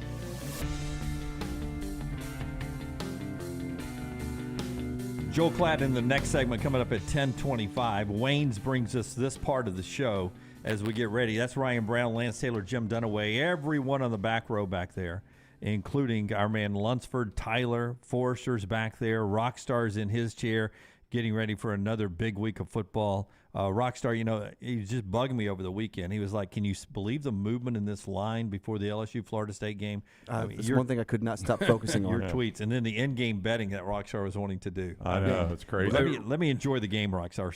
Stop texting me so much. Oh, did you see that Duke-Clemson line? Yes. Rockstar, I can't dog Dunaway anymore for balls and purse. You went to another Troy game. Yeah. Wait. We like our guy, John Summerall. Why would you not go to a Troy game? That was a good game, actually. Yeah. Yeah. You said, hey, this team's underrated right now, right? Balls in purse, man. Yeah. Oh, I'm sure you were excited to go to a Troy game. Hey. Hold that line for Thursday and Friday. You'll need it. Yeah. You'll need it. I need to borrow some of your purse. Let's see if the little balls in purse. Yeah, just hold that line for Thursday and Friday. You'll be able to clap back. Yeah, there is. I've heard that something we don't do. We do not do. You do not do this. No. I'm just saying. You put that in the old keeper right there. What we do? What are we doing? I'm just saying. Rockstar will probably Thursday and Friday be able to clap back on that line right there. On balls in purse? Well, Maggie's back in town. If y'all are pointing that at me, Nope. Troy, Kansas State this weekend, right? Is that the game this week? I'm looking for. You going to that one too? No, we're not going to Manhattan. I couldn't convince her to do it. Yeah, but you should tell her, hey, I'm taking you out to dinner in Manhattan, and then it's Manhattan, Kansas. That would actually be a fun road trip. The Little Apple. Yeah, Troy and Kansas State this weekend. Oh, I got your clap back now. South Alabama, by the way. Remember. So you agree with it? I should have held it. Yeah. Oh yeah. I don't think he can. I don't think he's got any other this choice. One's pathetic. Yep. Yeah. So South Alabama, it didn't. Everyone was picking that as the upset. Did not happen. Tulane got them this weekend. We will see what's next for USA, but not what they wanted when they went down to New Orleans. Tulane now gets Ole Miss 2:30 this week on ESPN2. All right, our friends at Wayne's bringing you the show for the past 50 years. Wayne's Pest Control has been serving our entire community here in Central Alabama. It's grown all over the SEC footprint. They're doing the things they love to do and the things we need them to do. That's provide world-class pest control and termite protection to those they care so much about, all of you folks right there. And they just want to say thank you for supporting them for 50 years. They're looking forward to the next 50 years to visit the folks at Wayne's and save $50 off pest control or termite protection today. All you have to do is go to the website callwaynes.com. Callwaynes.com. Visit callwaynes.com. Enjoy $50 off pest control or termite protection. It's our friends at Wayne's. All right, a lot of people talking about other games around the country. High points for a couple of SEC West contenders. And we'll get back to Colorado with Joel Klatt coming up in the next segment. But, Rockstar, if you'll give me cut number 5 first. Again, it was only New Mexico. But Connor Wegman and Texas A&M looked like their offense had improved a little bit. They threw the ball down the field a little bit. Here's Jimbo Fisher on having Bobby Petrino now calling the plays. What was this game like for you with Bobby Petrino calling the plays? Great. Primarily? It was great. We were talking back and forth, sharing ideas, what we could go to, what we could not, but giving suggestions, what we think we could see down there, reminding things we do in the game plan, just like we do in the meeting, and it was excellent. Had fun. A lot of fun. Can't give him any credit. I mean, look, I just wish somebody would say, hey, Coach, what does it feel like to really have an offensive guy on the staff now? You're right. It was New Mexico, but the offense looked different. It did. And we talked about this post-game. You know, I talked about the 3 weapons, Evan Stewart, which I think will ultimately be the best receiver in this conference, Moose Muhammad, and Anaya Smith. And then this Noah guy comes out of nowhere, Noah Thomas. 3 touchdowns. 3 touchdowns. So you've got so many weapons. And if Wegman continue to play clean football, 0 turnovers, 411 total yards, I mean, there were guys running open. Again, it's New Mexico, but 52 points. If I'm an A&M fan, I'm really excited, and I'm also excited to watch how LSU's defense just completely fell apart in the second half. But they got Miami first, on the road at Miami this week. Texas A&M Miami. It's one of the highlight games of the week. It was a sloppy, ugly game last year in College Station. Not a lot of points scored. Miami looked a little bit better offensively this year than they did last year. This is shaping up to be a really good contest this week. Yeah, you know, A&M, I think, is about a touchdown favorite on the road. I think I saw that, yeah. But Tyler Van Dyke did look good. Again, they played a MAC team this past weekend, but they did everything they needed to do, and they looked much better in year 2 under Mario Cristobal. I'll be surprised if Miami wins this game, though.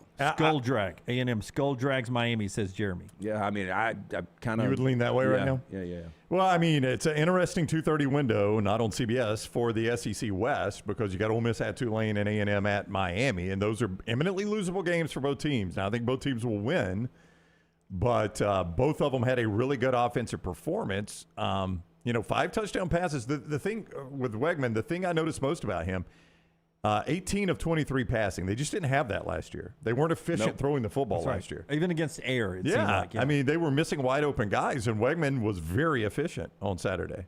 Yeah. Jeremy making a great point.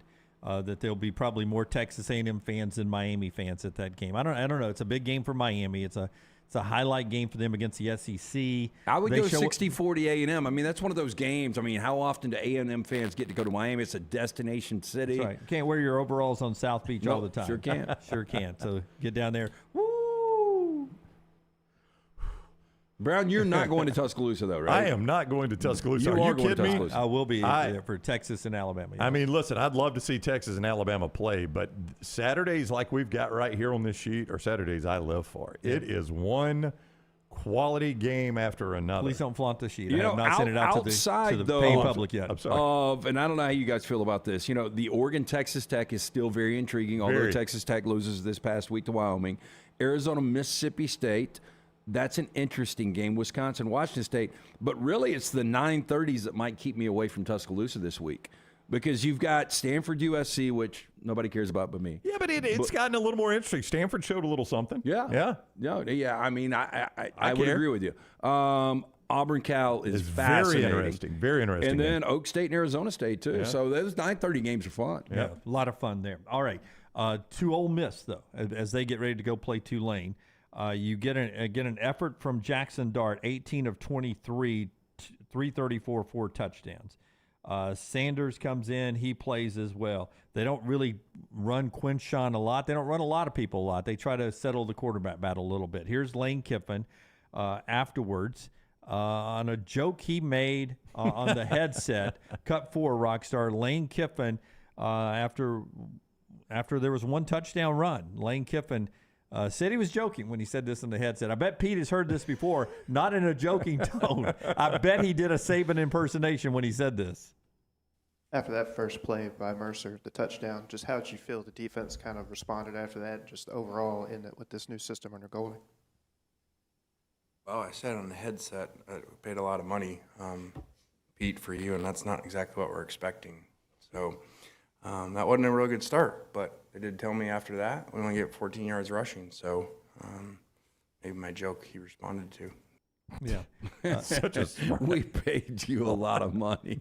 I wish that would be fun. If you had a channel where you could tune into different. Oh, I love it. Like they do in NASCAR. You can do it at the tracks. You can listen in. You can rent or buy the radio. Some people take their own. You listen to the driver communication, the team communication.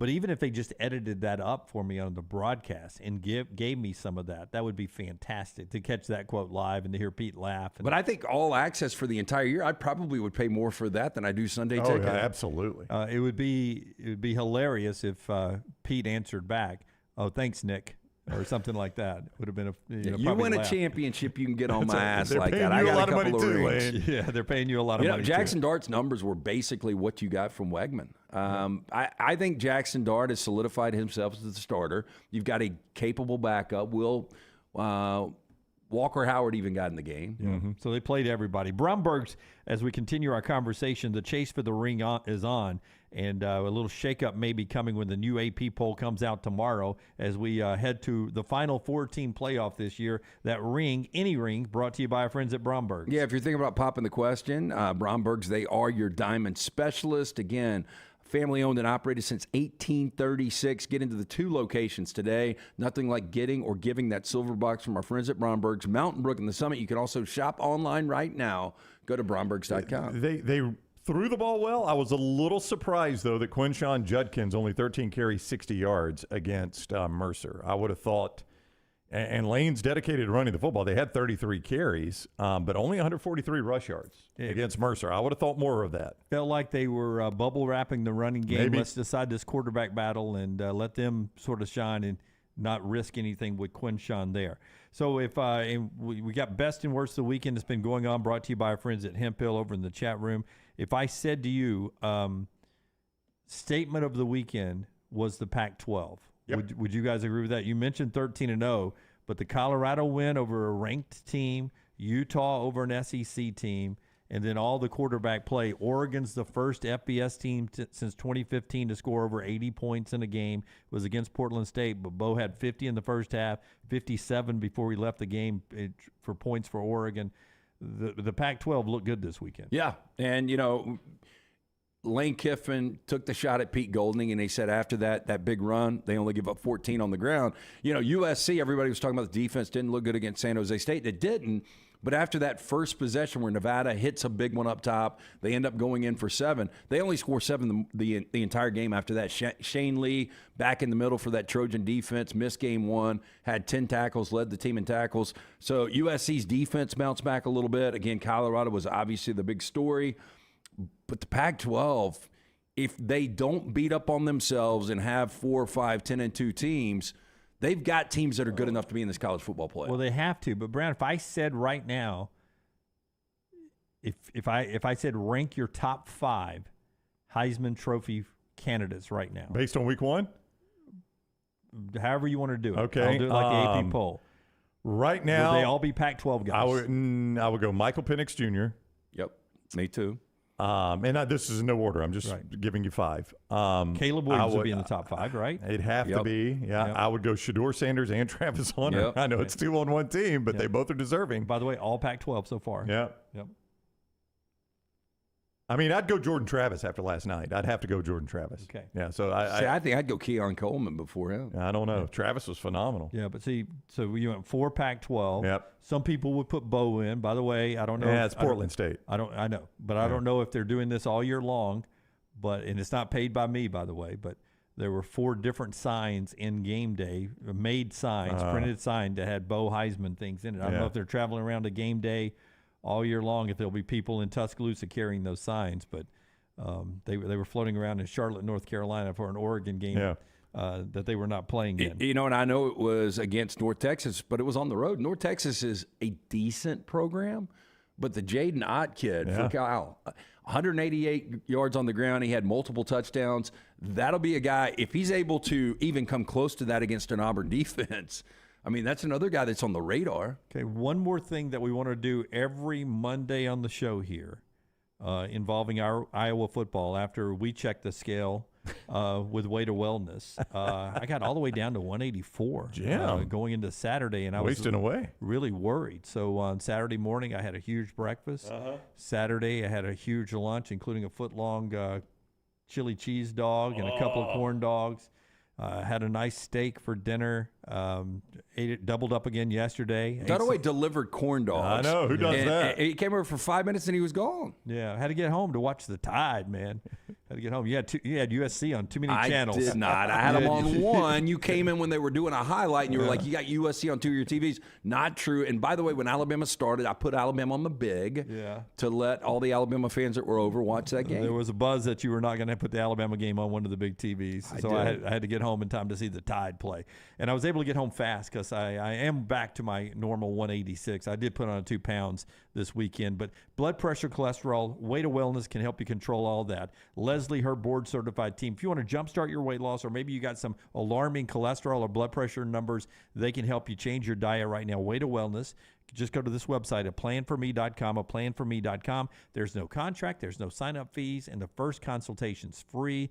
You can just call them up and say, hey, I watch Jim, I listen to Jim, have for years. It's amazing how you're able to keep weight off of that old body of his and to change his blood pressure. The way he doesn't handle stress well is pretty amazing what Leslie and them do over there. No contract, no sign-up fee.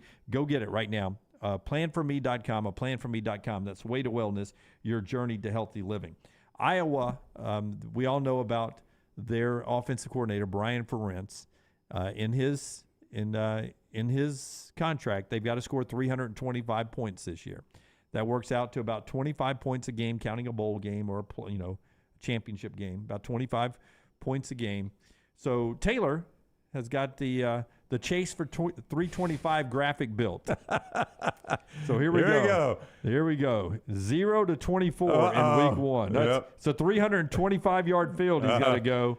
He ain't going to make it. I hate to tell him. Oh, 0 to 24. He ain't going to make it. He needed more than 24 against Utah State. I don't know what happened. Their first 2 possessions, passing touchdowns, I think, for the first time since 1990. I think I saw that stat.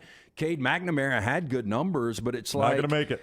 Utah State made adjustments, and it was the same old Iowa offense that we remember from last year. And now we got to go on the road to Iowa State, Jim. Heated rivalry there in the Cy-Hawk Trophy. They'll be lucky to score 17 points in that game. They play a lot of 10-7, 13-10 games in that rivalry. They had that one random 40-something game, but they don't get it all. Damn, they got to go to Penn State. They got to go State, to Wisconsin. Yeah, they ain't going to make it. Not going to make it, Jim. Yeah, your point is you needed to put some coin in the bank. You need to go well over the average of 25 to get there. Yeah, and you don't have Ohio State and Michigan. I mean, to not have Ohio State and Michigan on this schedule, and for you not to be able to, and again, he got plenty of time to do this, but if you can't put up 40 against Utah State after scoring 14 off the bat. Forrester, can we say it one more time? Just the 325-yard field. That's a long field. When you're not even out of your own end zone yet. Yeah, and you've played Utah State, by the way. Yeah, that's that does look like it's a long season. Yep. Hopefully the season lasts as long as that field looks. He ain't going to make it. I hate to tell him, man. I'm going to go ahead and call it.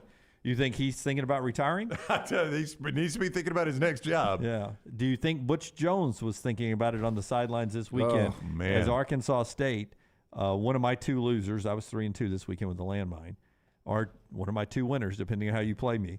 Arkansas State couldn't keep it under 36, 73-0 to Oklahoma, and he looked like he was crying on the sideline. He had a player come over and kind of comfort him and pat him on the back and help him stand up.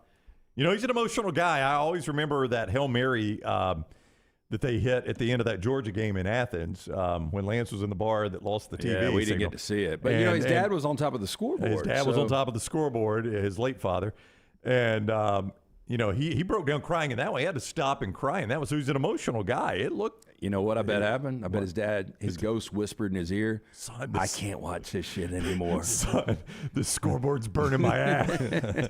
Son, I thought I was in heaven, but this is hell. Son, the Hey, I'll scoreboard. give Venables credit, though. I mean, everybody talked about how bad that Oklahoma defense was. I know it was Arkansas State, but hell, I mean, to hold them to 48 yards rushing and to pitch a shutout. Yeah. It's hard to pitch a shutout in today's college football. It really is. And to put 73 on with ease, they called the dogs off. You said in our postgame show they could have scored 100. They could have. And, Dylan Gabriel was great. And then you bring in Jackson Arnold. Everybody's been hyping this kid up. He was only 11 for 11. Yeah, only 11 for 11. I mean, they were 30 of 33, 422, Crazy. 3 touchdowns, no turnovers. Yeah. All right. That's Arkansas State's problem, not our problem right now. And I like Butch. I don't know about you guys. I won't put words in your mouth. I like Butch a lot. It's just that program's used to doing a little bit better than that. I enjoyed a little Moore's marinade last night when I threw my grills on my pork chops on the grill last night. I doused them in a little spicy Moore's to kick it up a notch before I watched the big game last night. Tell us about Moore's marinade. We'll talk to Joel Klatt in the next segment. I hope you all use it for all your weekend grilling during football season. Your secret sauce for football season grilling is Moore's marinade. And don't forget their buffalo wing sauce. You could dip it, you could drizzle it, you could slather it on everything you eat. That includes chicken fingers, burgers, sandwiches, pizza, pasta, tacos, fries, and more. Grill masters prefer Moore's marinades and wing sauces, and you can see why they prefer it. You can get recipe ideas, and you can get grilling inspiration at mooresmarinades.com. That is mooresmarinades.com. Use Moore's this college football weekend.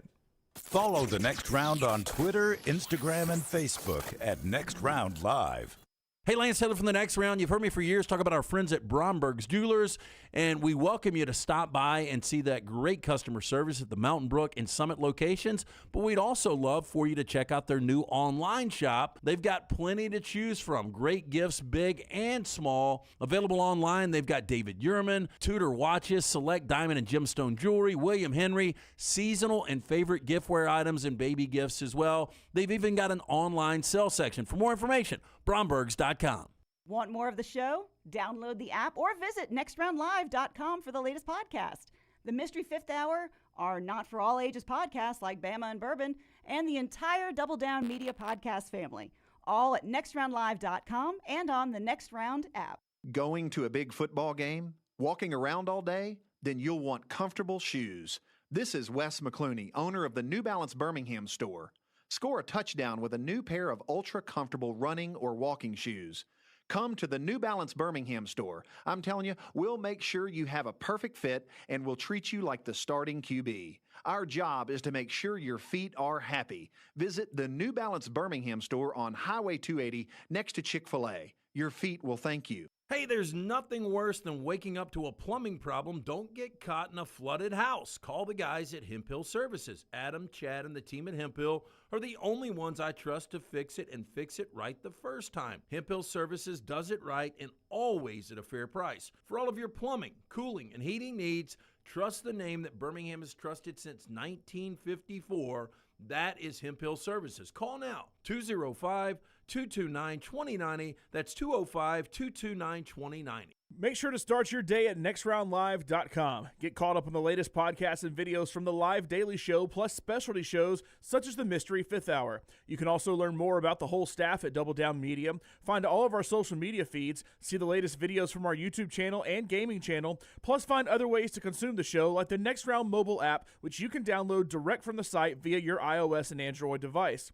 Make nextroundlive.com your homepage and stay up to date with everything from us here at the Next Round. Hey, if you're looking for Birmingham's best pizza, you need to stop in and see our friends at Slice Pizza and Brew. It's as local as you can get, from the ingredients that go into every pizza to the beer on tap. For a great lunch or dinner, go see our friends today, Vestavia or Lakeview at Slice. The Double Down Media podcast family is live and full of content for all ages. The Mystery Fifth Hour gives the Next Round hosts a chance to talk about everything but sports. Pour a glass of Bama and bourbon, our weekly college football conversation, while sipping some of the most interesting pours in the bourbon world. And our Not For All Ages podcast, The Last Call, presented by Redmont Vodka. LT has in-depth conversations with personalities like Clay Travis and Taylor Hicks. Find those podcasts and more by searching The Next Round on Apple and Spotify. And remember to like and subscribe.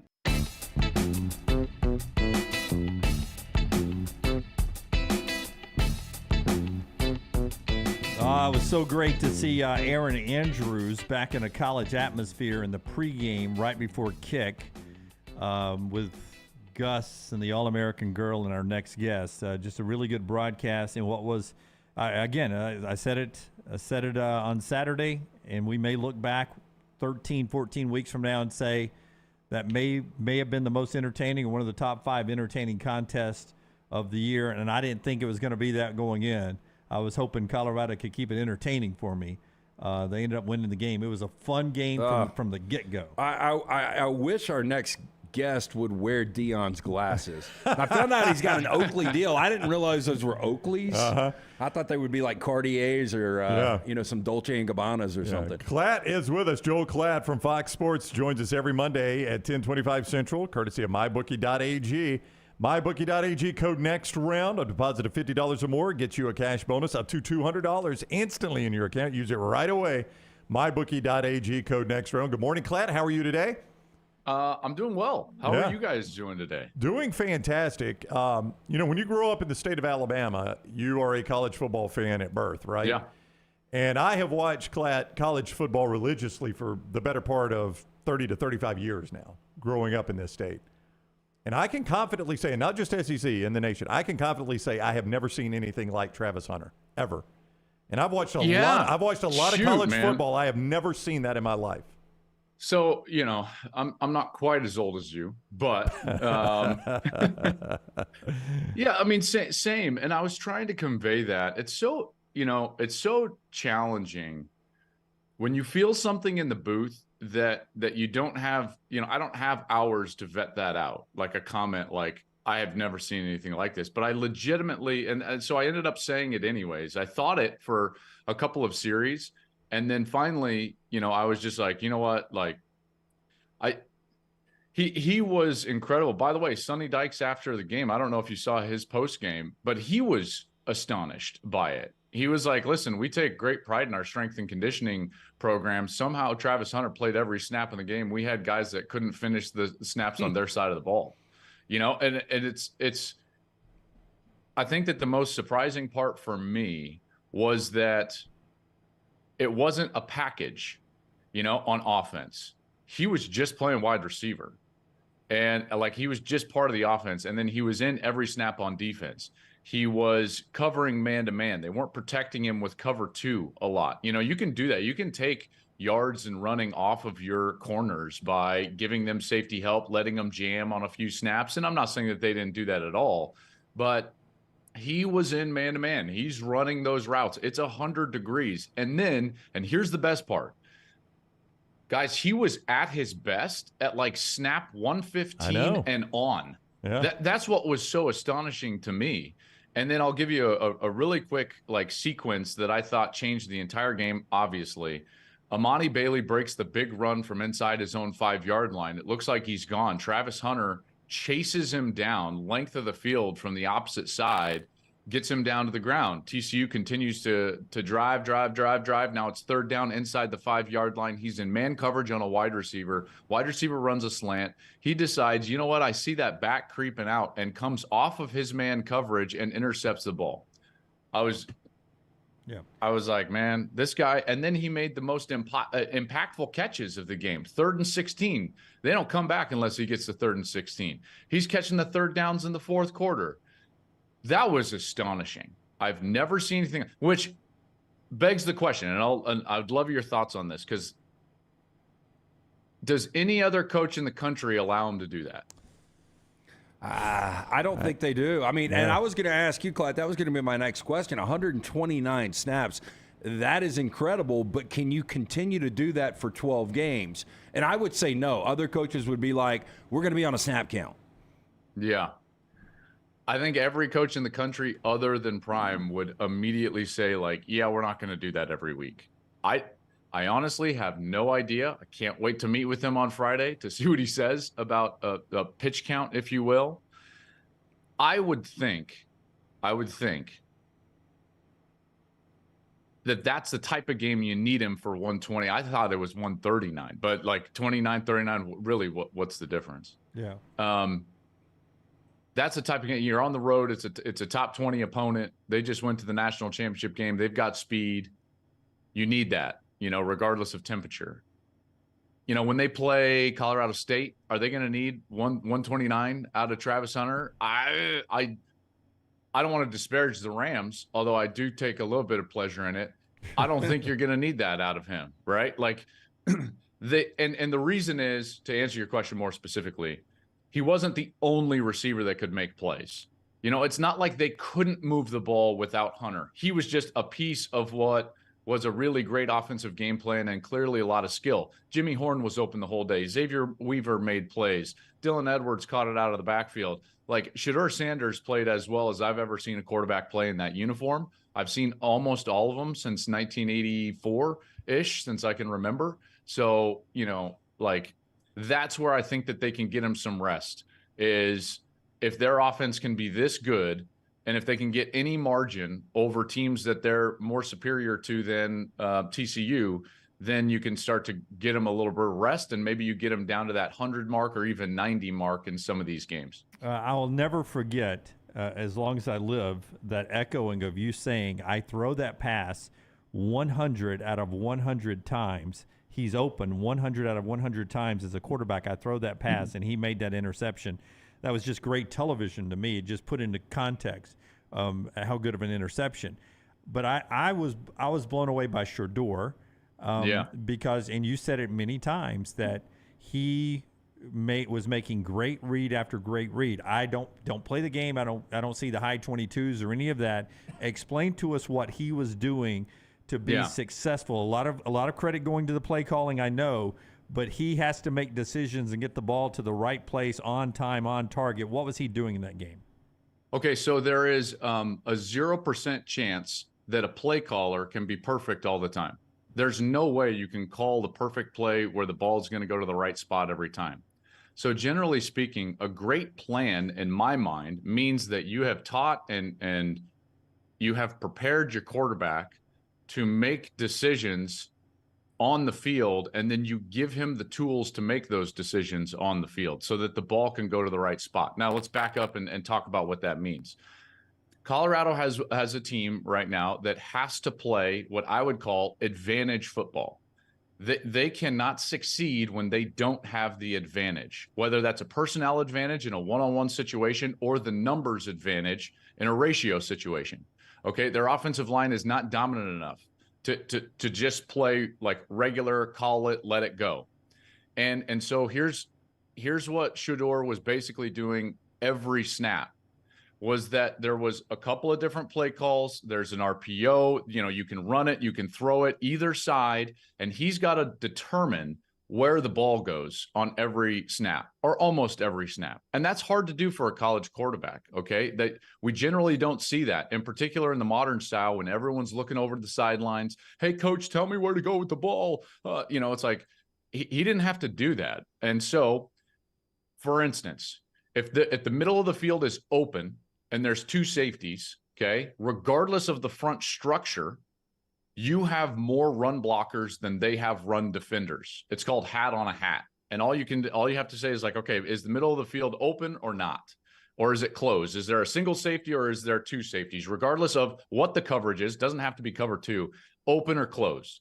As soon as it's open, you can block everybody in the run front. So then it just becomes like, well, where's the walkout defender on the slot? Because he's the only extra defender. So then you start to say like, okay, we can hand off a couple of these handoffs. And so he threw a couple of those in. They weren't dominant, but they kept people honest. Then what happens? Well, the safeties creep a little bit. Maybe they go middle closed. Maybe that walkout defender, he walks a little bit closer to the line of scrimmage. And what happens then? Snap, ball out to the advantage area. So now you're taking advantage of a one-on-one and or a ratio on the outside. And I just felt like the ball was on time and on target in the correct place all day long. Didn't you feel like that too? Yeah. I mean, it's like every time he threw it, it's like, well, that guy was open. And well, that's perfect. They were off the slot and he just dumps it over there. So that's a longer way. If I tried to explain that during a game and that long, Gus would probably stab me. So I appreciate you letting me explain it here on this show, but that's what I meant by it. Well, I mean, I was fascinated because if I was a TCU fan, and I experienced a little bit of this last year, Alabama, Tennessee, watching Alabama's defense, and I was like, why don't they, how's that guy open? Do something. But if I was a TCU fan watching that from my couch, I'd be like, guys, what are we doing? Why are these guys open but all that's the time? the hard part is like there's not much they could do. Now they could have tackled better, certainly. Yeah. I'm not in love with the 3-3-5 defense. I just will say, and that's not a TCU specific. That's a lot of teams out there. But having said that, like, what are you going to do? Like the offense should have the advantage because you have the benefit of the quarterback's mind. They can't cover everything. Even defensive coaches will tell you that they can't. That's why covering a team like Tennessee when they're in rhythm is really tough. Why? Because they are a post-snap choice route read team. Well, so it doesn't matter what your defense is. They're trying to run a choice route in order to beat that defense. And if they're doing that, what do you do? I'm not sure. You got to win a one-on-one in the pass rush, which Georgia was able to do against Tennessee and Alabama wasn't. So those are the things that start to creep up. This is a week-to-week sport. And I think what's going to be fascinating, I'm looking at Undisputed. It's on in our studio on Fox, on FS1 right now, and they're talking to Deion Sanders. He's got a Louis briefcase right behind him. Everybody is saying Colorado is going to whip Nebraska. Nebraska looked awful offensively Thursday night. Jeff Sims is all over the place. I don't know what you're going to get. But I fully expect this to be a hell of a game, and I think Nebraska will be prepared. And you just, I mean, how is this a team under Deion, as well coached as they were this past week, that can be level-headed all week and be prepared to come into this game knowing that everybody is saying there's no way they lose this game? Yeah, that's the challenge. Boy, Saturday felt like an arrival. There was a lot of like, we did it type of energy. And that's a dangerous place to be. The biggest threat to any team's success is complacency. You guys have heard Kirby and Nick talk about this all the time, right? And those two guys have fought complacency in their programs through internal competition. Wouldn't you agree? Like, great roster. Yeah. So it's like, hey, man, if you want to be on the field, you got to show up on Tuesday and just be ready. That's not the case with Colorado's roster right now. They're going to have to find motivation outside of that. And I hate to use the term motivation. Here's what I am very impressed with when it comes to Deion and his coaching staff. They coach these guys hard.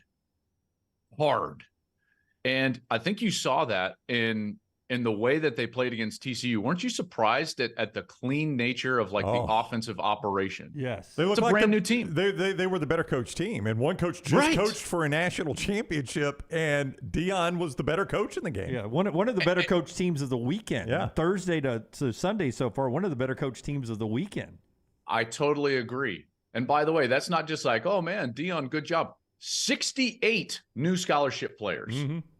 Like, it's a staggering thought for them to have played as clean as they did. Can you expect that moving forward? I'm not sure. I'm sure they'll make mistakes. They're college kids.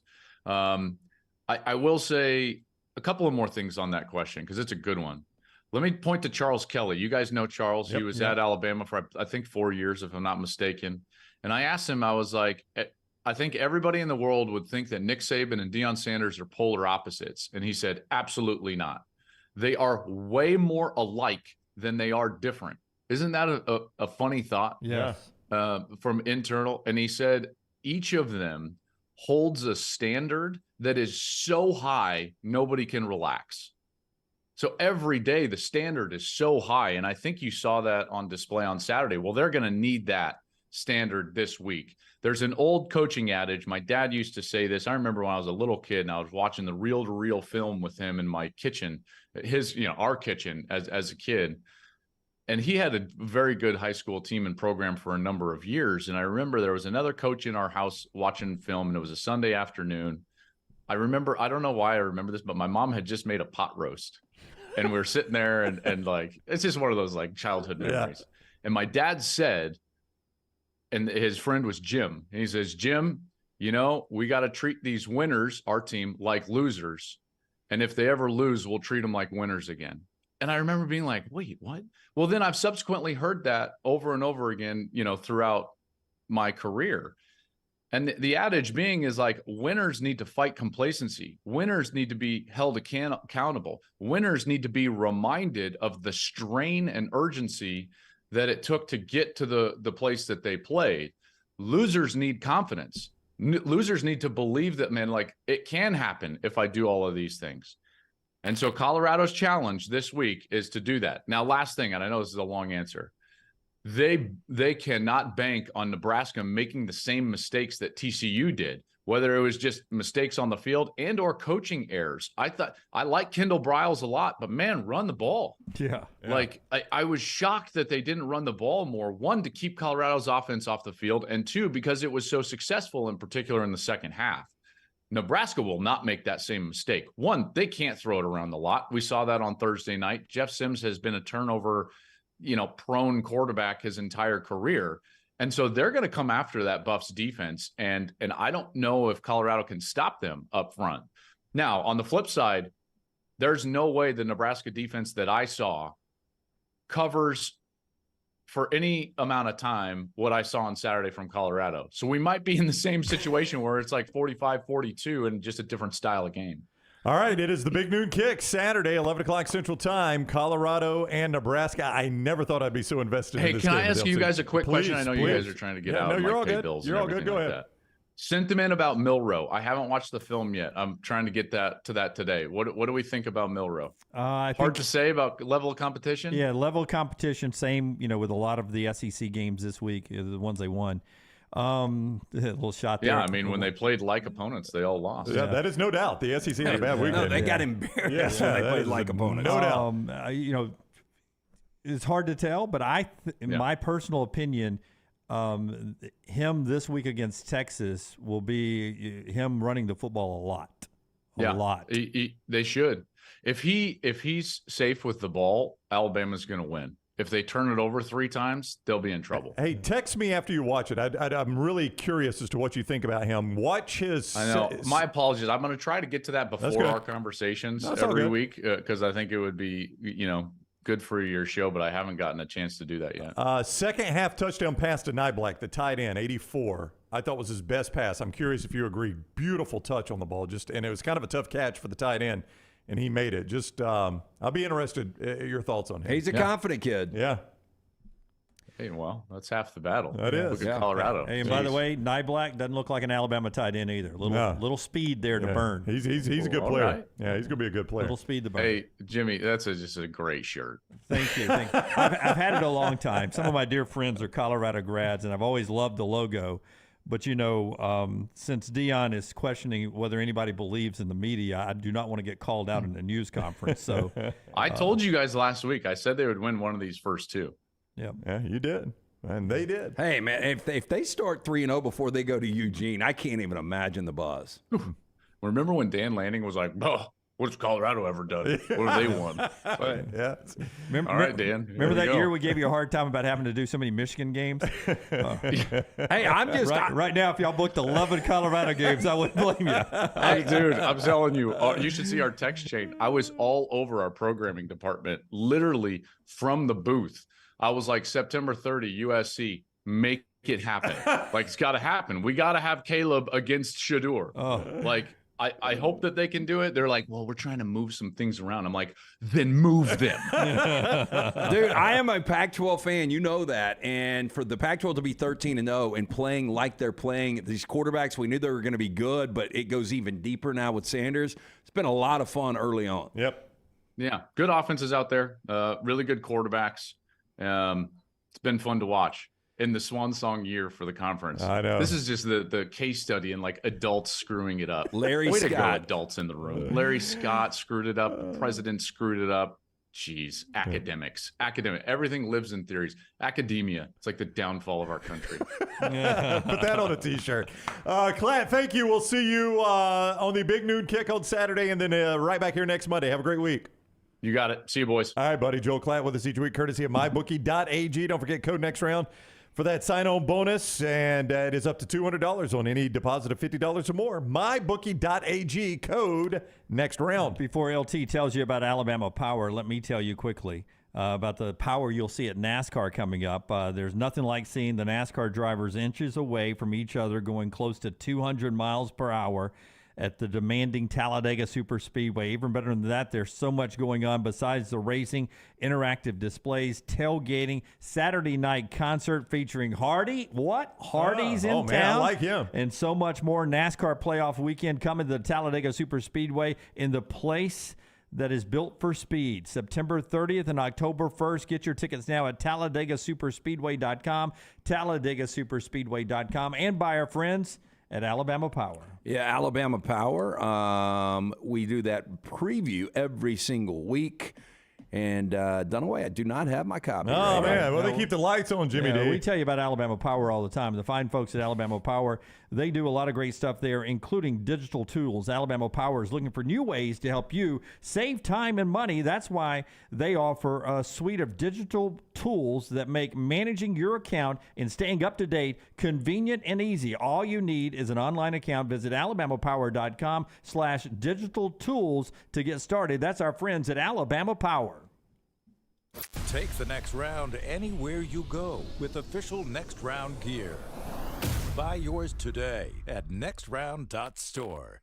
Let's face it, a home is one of the most powerful assets you can have, and our friends at Mortgage Right want to help you build wealth through home ownership. Mortgage Right is all about providing competitive rates, a variety of loan products, and a multitude of resources for a seamless home buying experience. They treat their borrowers like family and are always looking to bring more happy homeowners under their roof. See more by visiting mortgageright.com/TNR today and start living. That's mortgageright.com/TNR. NMLS 2239, Equal Housing Lender. Start your day online with our website, nextroundlive.com. The latest videos, podcasts, and college football stories. It's also a great way to stream the show or shop in the Next Round store. Stay connected by visiting nextroundlive.com. That's nextroundlive.com. Stop by the New York Butcher Shop and pick up the finest in certified Angus prime beef steaks and burgers, premium pork chops, ribs, and all-natural chicken cut to order just for you. Their chef-prepared entrees and side dishes are the perfect dinner-to-go choice for your family and are ready to heat at home. With a great selection of fine wines and desserts, the New York Butcher Shop is your one-stop dinner shop. 2 locations to serve you, Cahaba Heights and on Highway 119 in Greystone. The New York Butcher Shop, rare quality, well-done service. Remember the name Way to Wellness if you're battling weight loss in your life. I'm Jim Dunaway from The Next Round. There was a time I was over 216 pounds until Way to Wellness helped me lose 45 pounds, and now for over 2 years, they've helped me keep that weight off. Here's their website, aplanforme.com, aplanforme.com. That's a great name for a website because there's no cookie-cutter plan. Everything is designed specifically for you. No contract, no sign-up fees, and your first consultation is free at Way to Wellness. We've partnered with Who Is Coffee to create the Next Round blend. Available in light, medium, and dark roast. 100% Arabica beans. Specialty coffee roasted on demand, available in whole bean or ground for drip pods. Espresso, and coarse ground for French press. Go to nextround.store to get a link to pre-order today. Everyone that pre-orders will be entered to win a prize pack with coffees, shirts, hats, and tumblers. Nextround.store for the Next Round blend. Hey, Lance Taylor from The Next Round to tell you about our friends at Gutter Cap. Gutter Cap's that patented aluminum cover system that fits over most existing gutters to keep out debris and eliminate that gutter cleaning. It's backed with a lifetime warranty, almost 20-year service record right here in Birmingham. Stay off that dangerous ladder forever. 45% off the retail price now if you call guttercapbirmingham.com. Call my good friend Chris Stewart now, 205-823-2212. Cap it, don't snap it. It's Gutter Cap. The Next Round brought to you by the biggest and baddest track in NASCAR, the Talladega Super Speedway. The Yellowwood 500 NASCAR Playoffs weekend is coming up. You don't want to miss it. The action kicks off Saturday, September 30th with the Craftsman Truck Series Playoffs race, all leading up to the NASCAR Cup Series Playoffs on Sunday, October the 1st. Be there to see these drivers battle for 500 miles to survive and advance to the next round of the playoffs. Get your tickets now at TalladegaSuperspeedway.com. Again, that is TalladegaSuperspeedway.com.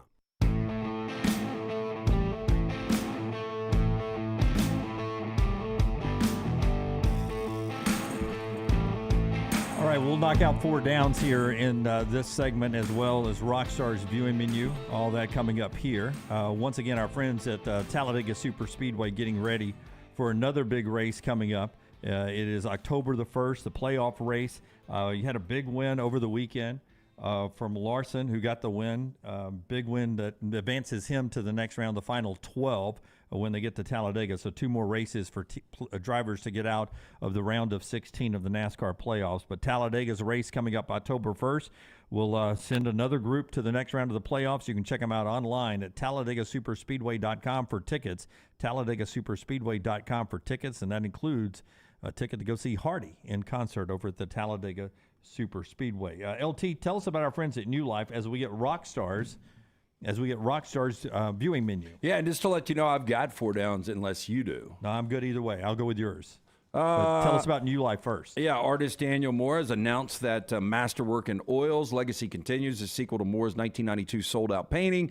Crimson Legacy features iconic moments and memorabilia from the last 30 seasons of Tide football. For more information and to order, you can go to danielmooreart.com. That's danielmooreart.com. I don't know if you guys watched on A&E the Secret Life of Playboy, The Secrets of Playboy. No, I saw something on Hugh Hefner, like a documentary on A&E, but it was a couple of years ago. Maybe that was it. It was a series that went like all the stuff with Hugh Hefner at the beginning of Playboy and everything. It was very controversial. So you gotta follow it up. What is A&E following up with? Secrets of what? To follow it up. What's the next periodical you go to? Red Book. Penthouse. Yeah. The extraordinary rise of Bob Guccione, who became one of the richest men in America by founding Penthouse magazine, but tore apart his family in the process.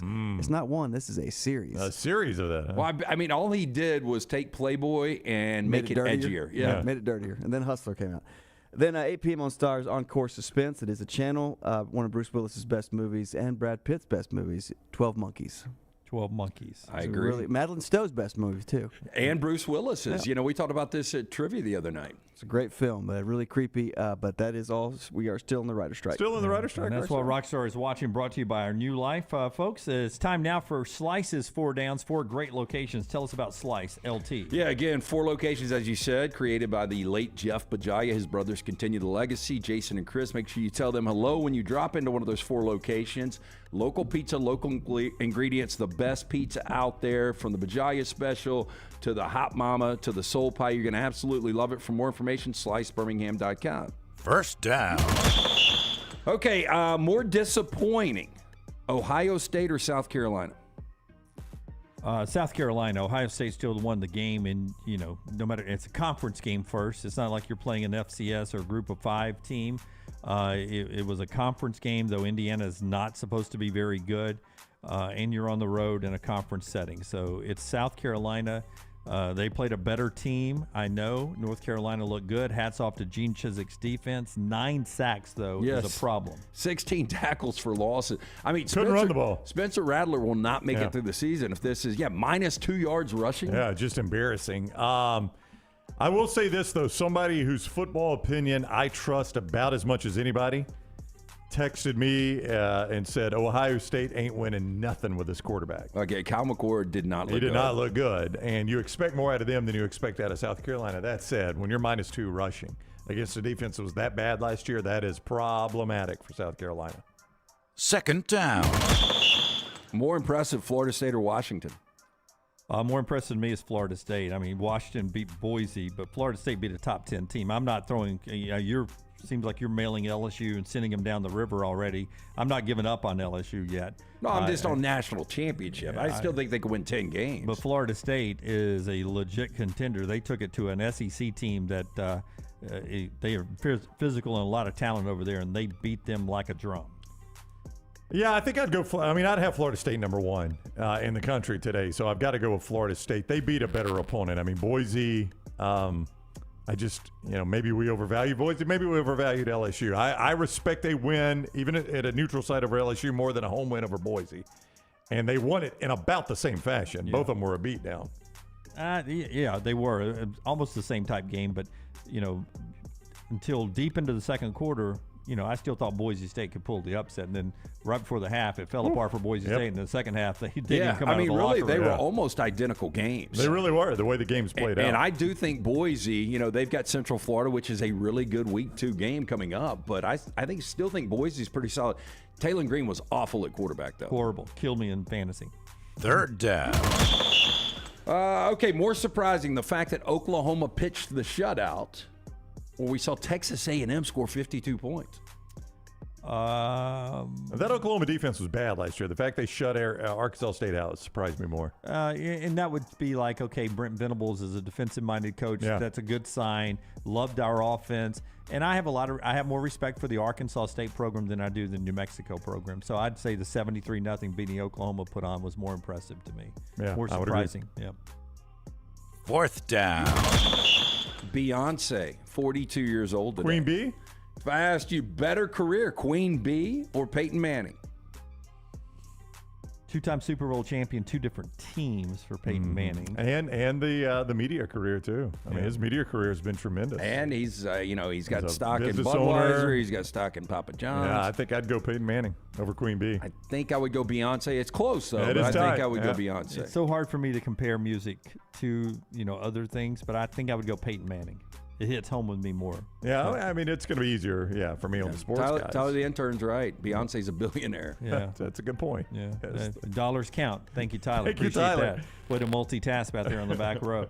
All right, that is our 4 Downs brought to you by our friends at Slice. The show also being brought to you by our friends at Harbin's Outdoors. Getting that, one thing I loved was how good the fields look. If you want your backyard to look good, have the right shrubs, maybe you want to put some hedges, maybe you want to pay tribute to Sanford Stadium where they win all the national championships, you go with Harbin's Outdoors. Yeah, award-winning landscape company specializing in installing custom fiberglass pools, landscaping, and hardscaping. And Jerry and his team, one-stop shop for your pool construction needs. Harbin's does it all, from the install to the lighting, final hardscapes around the pool, everything in between. It's beautiful work. You can find them on Instagram at Harbins_outdoors. See it for yourself or call or text Jeremy directly, 205-300-0718. At Harbins, you and your home are the center of all that they do. Call them today for all of your landscaping needs. Final hour of the show coming up. It includes storylines. We'll get to that. And more reaction from all of you in the Vulcan Tire and Automotive chat room. We talk ball 1 more hour, and then we go overtime.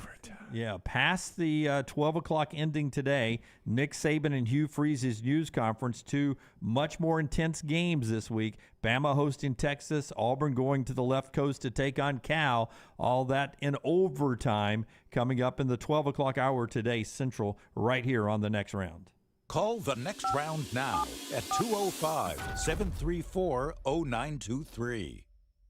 Hey, Lance Taylor from the Next Round to tell you about one of our favorite places for breakfast, lunch, and dinner. That is Hamburger Heaven since 1982. Hamburger Heaven has been serving Birmingham's best hamburgers, cheeseburgers, French fries, hand-spun milkshakes, and sandwiches made fresh to order. All of their ingredients are fresh and prepared daily. This includes their beef, always fresh, never frozen, hand-pattied each and every day. For breakfast, lunch, or dinner, visit any of the 4 locations, Highway 280, Irondale, Gardendale, and Homewood. The wait is over. Tonali has arrived. Beautifully distinctive Italian styling and performance. Come test drive the all-new 2024 Alfa Romeo Tonali plug-in hybrid at Alfa Romeo of Birmingham. The all-new Tonali offers best-in-class horsepower and torque, fastest 0 to 60 times in its class, plus best-in-class range with full electric charge. And best of all, qualified Tonali leasees are eligible for up to $7,500 EV tax credit factored into your lease. Hurry down to Alfa Romeo of Birmingham and experience the all-new Tonali. If you're looking for a fun golf atmosphere that is laid back with a peaceful environment, the Meadows Golf Course in Harpersville, right off of Highway 280, is perfect for you. Just a short drive from Birmingham, this 18-hole, 200-acre track with rolling fairways and ample greens is the definition of peacefulness of the country just miles from the city. Enjoy a great lunch before your round and a cocktail on the wraparound porch after 18. Come see us today. The Meadows Golf Course in Harpersville, right off of Highway 280. Hey, Lance Taylor from the Next Round to tell you about our friends at Gutter Cap. Gutter Cap's that patented aluminum cover system that fits over most existing gutters to keep out debris and eliminate that gutter cleaning. It's backed with a lifetime warranty, almost 20-year service record right here in Birmingham. Stay off that dangerous ladder forever. 45% off the retail price now if you call guttercapbirmingham.com. Call my good friend Chris Stewart now, 205-823-2212. Cap it, don't snap it. It's Gutter Cap. Hey, Lance Taylor from the Next Round. You've heard me for years talk about our friends at Bromberg's Jewelers, and we welcome you to stop by and see that great customer service at the Mountain Brook and Summit locations, but we'd also love for you to check out their new online shop. They've got plenty to choose from. Great gifts, big and small. Available online, they've got David Yurman, Tudor watches, select diamond and gemstone jewelry, William Henry, seasonal and favorite giftware items and baby gifts as well. They've even got an online sale section. For more information, Brombergs.com. Stop by the New York Butcher Shop and pick up the finest in certified Angus prime beef steaks and burgers, premium pork chops, ribs, and all-natural chicken cut to order just for you. Their chef-prepared entrees and side dishes are the perfect dinner-to-go choice for your family and are ready to heat at home. With a great selection of fine wines and desserts, the New York Butcher Shop is your one-stop dinner shop. 2 locations to serve you, Cahaba Heights and on Highway 119 in Greystone. The New York Butcher Shop, rare quality, well-done service. Jim Dunaway, Lance Taylor, Ryan Brown, and Rockstar. Live from the Birmingham Racecourse Casino Studios, the Next Round, presented by Bud Light, is on now. This hour of the show brought to you by our friends at Champy's Chicken, Highway 119 in Alabaster. Stop by and see Sterling and the crew down there. Before LT tells us about HydroLive, I could only think back to years in Alabaster rolling around right where Sterling and Champy's Chicken is, listening to Jimmy Buffett over the days. He passed over the weekend. Skin cancer, complications from that turned to lymphoma, according to TMZ. A 4-year battle with that.